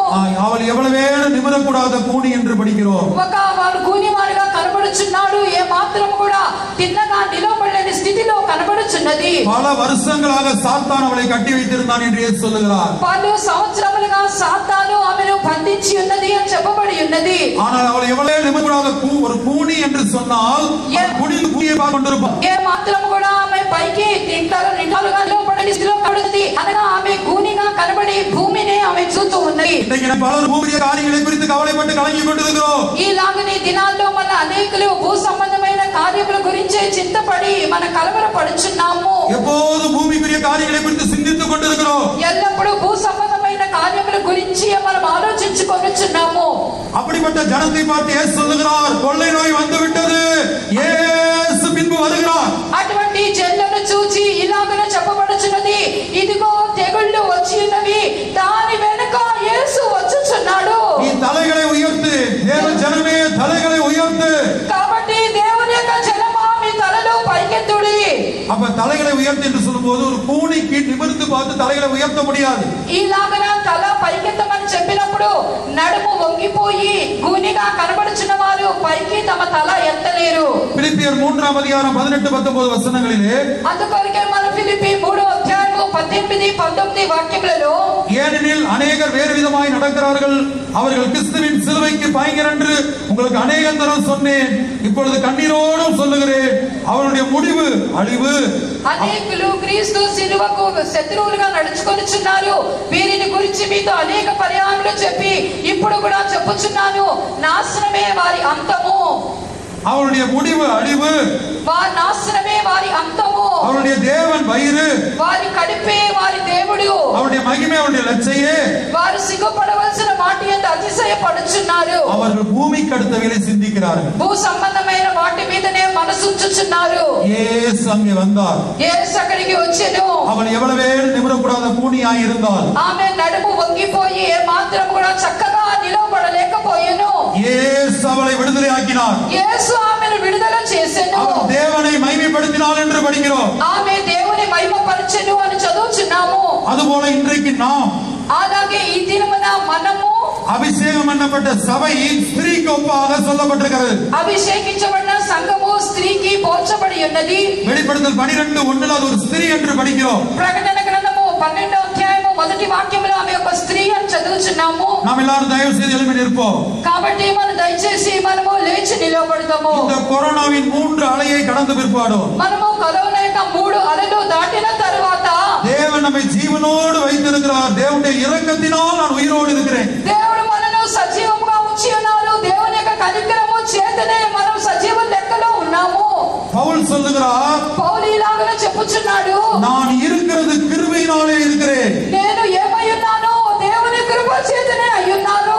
அவர் சொன்ன அந்த காலகட்டத்திலே அவர் சொன்ன வார்த்தை அவருக்கு பொருந்தினதோ இல்லையோ, ఆ చెప్పినటువంటి మాట ఆయనకు సంబంధించినదో లేదో, இந்த கொரோனா 3 அலையை கடந்து இந்த இடத்திலே நாம இருக்கிறோமே, நாம் இருக்கிறது அவருடைய கிருபையினால் இருக்கிறோம். ఈ కరోనా యొక్క 3 అలలు దాటి ఇప్పుడు మనము దేవుని యొక్క సన్నిధానంలో ఉన్నామే, అది దేవుని యొక్క కృప చేతనే అయ్యున్నాము. கவனமாய் கேளுங்கள். உபாகமம் 28:47-48 படிக்கிறோம், சகலமும் பரிபூர்ணமாய் இருக்கையில் உன் தேவனாய கர்த்தரை நீ மனமகிழ்ச்சியோடும் களிப்போடும் சேவியாமல் போனது நிமித்தம் சகலமும் குறைபடும். కాబట్టి ద్వితీయోపదేశ కాండము 28వ అధ్యాయము 47-48 వాక్యములో మనం చదువుచున్నప్పుడు నీకు సర్వ సమృద్ధి కలిగి ఉండినప్పుడు సంతోషముతోను హృదయానందముతోను నీ దేవుడైన యెహోవాకు నీవు దాసుడవు కాలేదు. பிரியமானவர்களே, இதுவரைக்கும் நாம் பூமிக்குரிய காரியங்களை குனிந்து பார்த்து கொண்டு ஒரு கூனியை போல சபை, இன்றைக்கு அபிஷேகம் பண்ணப்பட்ட சபை பூமிக்குரிய காரியங்களை பார்த்து ஒரு கூனியாக காணப்படுகிறது. కాబట్టి ఈ దినాలలో మనము అభిషేకించబడినటువంటి సంఘముగా కనబడుచున్న మనము ఒక కూనిగా అనగా నడుము వంగిపోయినటువంటి స్త్రీ వలె భూ సంబంధమైన కార్యములు తట్టి మనం చూచువారముగా మనం కనబడుచున్నాము. கிட்டத்தட்ட 2000 வருடங்களாக இயேசு தன்னுடைய மனைவிக்காக அடுத்த மனவாட்டிக்காக அவர் ஜெபித்துக் கொண்டே இருக்கிறார். ఈ అయితే దేవుడు కనీసము 2000 సంవత్సరముల నుండి తన యొక్క భార్య అయిన పెళ్లి కుమార్తె నిమిత్తము ఆయన దేవుని యొద్ద ప్రార్థించి విజ్ఞాపనము చేయించునే ఉన్నారు. எபிரேயர்ல படிக்கிறோம். హెబ్రీయులకు రాసిన పత్రికలో మనం చదువుచున్నాము. எபிரேயர் 7:25 హెబ్రీయులకు రాసిన పత్రిక 7:25లో மேலும் தமது மூலமாய் தேவனிடத்தில் சேருவதற்காக வேண்டுதல் செய்யும்படிக்கு அவர் எப்போதும் உயிரோடு இருக்கிறவராகையால் அவர்களை முற்றுமுடிய ரட்சிக்க வல்லவராயும் இருக்கிறார். ఈయన తన ద్వారా దేవుని యొక్క వచ్చు వారి పక్షమున విజ్ఞాపన చేయుటకు నిరంతరము జీవించుచున్నాడు గనుక వారిని సంపూర్ణంగా రక్షించుటకు శక్తిగల వాడై ఉన్నాడు. அன்றைக்கு அந்த ஸ்திரீ பல வருஷங்களாக கட்டப்பட்டு எவ்வளவு வேணும் நிமிரக்கூடாத கூனியாய் இருந்தது போல ఆ దినమందు ఆ యొక్క స్త్రీ నడుము వంగిపోయి అనేక సంవత్సరములుగా బంధింపబడినటువంటి స్థితిలో కనబడుచున్నటువంటిదిగా ఉన్నను. தனிப்பட்ட ஒவ்வொரு தேவனுடைய பிள்ளை இண்டிவிஜுவலாகவும் கலெக்டிவ்லாகவும் நாம தேவனுடைய சபையா இருக்கிறோம். మనము వ్యక్తిగతముగాను మొత్తముగా చేరి మనమందరము కూడా దేవుని యొక్క సంఘముగా కనబడుచున్నాము. நாமே அந்த ஸ்திரீ, మనమే ఆ స్త్రీ అయి ఉన్నాము. இதுவரைக்கும் ஆண்டவர் நம்மை உயிரோடு ஏன் வைத்திருக்கிறார்? ఇంతవరకు కూడా దేవుడు ఎందు నిమిత్తము మన సజీవుల లెక్కలో ఉంచిరి. என்ன நோக்கத்துக்காக வைத்திருக்கிறார்? ఏ ఉద్దేశము చేత ఆయన మనల్ని ఉంచిరి? ஒரு சரீரத்தை எனக்கு ஆயத்தம் பண்ணினீர், உம்முடைய சித்தத்தின்படி செய்ய இதோ வருகிறேன். புஸ்தக சுருளினை குறித்து எழுதி இருக்கிறது. ఇదిగో నీవు నాకు ఒక శరీరమును అమర్చితివి, నేను నీ యొక్క చిత్తము చేయుటకు దేవా ఇదిగో నేను వచ్చి ఉన్నానంటిని. தேவ சித்தம் செய்யும்படியாக, பரலோகத்தில் இருக்கிற பிதாவின் சித்தம் செய்யும்படியாக தேவன் நம்மை உயிரோடு வைத்திருக்கிறார். దేవుని యొక్క చిత్తము చేయుటకు పరలోకమందున తండ్రి చిత్తం చేయుటకే దేవుడు మనను సజీవ లెక్కలో ఉంచి ఉన్నారు. எப்படி ஆயிரம் குடும்பமாக இந்த தெலுங்கானா பகுதியிலே ஹைதராபாத், செகண்டராபாத் ஒவ்வொரு லோக்கல் வைத்தவர்களையும் குடும்பமாக எல்லா விசுவாச வீடுகளும் இயேசு வரும்போது காலியாக இருக்க வேண்டும். అలాగునే తెలంగాణలో ఇక్కడ కుటుంబముగా యేసు ప్రభు వచ్చినప్పుడు మన ఇల్లు మన స్థలాలన్నీ కూడా ఖాళీగా కనబడవలసి ఉన్నది. இப்ப கொஞ்ச நேரம் இயேசு கேட்டுக்கொண்டபடி தேவனை மகிமைப்படுத்துவதற்கு 10 பேரை குணமாக்கினனே, தேவனை மகிமைப்படுத்துவதற்கு ஒரே ஒருவன் தான் வந்திருக்கிறான். కాబట్టి ఇప్పుడు కొంత సమయము యేసు చెప్పి ఉన్నాడు, 10 మంది శుద్ధులైన కదా దేవుని మహిమ పరచుటకు ఈ ఒక్కడు మాత్రమే వచ్చేనా అని చెప్పి అడిగినట్లుగానే இந்த கொரோனாவின் 3 அலையிலும் என் பிள்ளையை, என் மகனை, என் மகளை, என் ஊழியரை தப்ப வைத்தேனே, அதற்கேற்ற நன்றி அவர்களுக்குள் இல்லையே என்று தேவன் துக்கிக்கிறார். అయితే నేను ఈ కరోనాలో వారిని కాపాడి ఉన్నాను, వారికి కుమారులను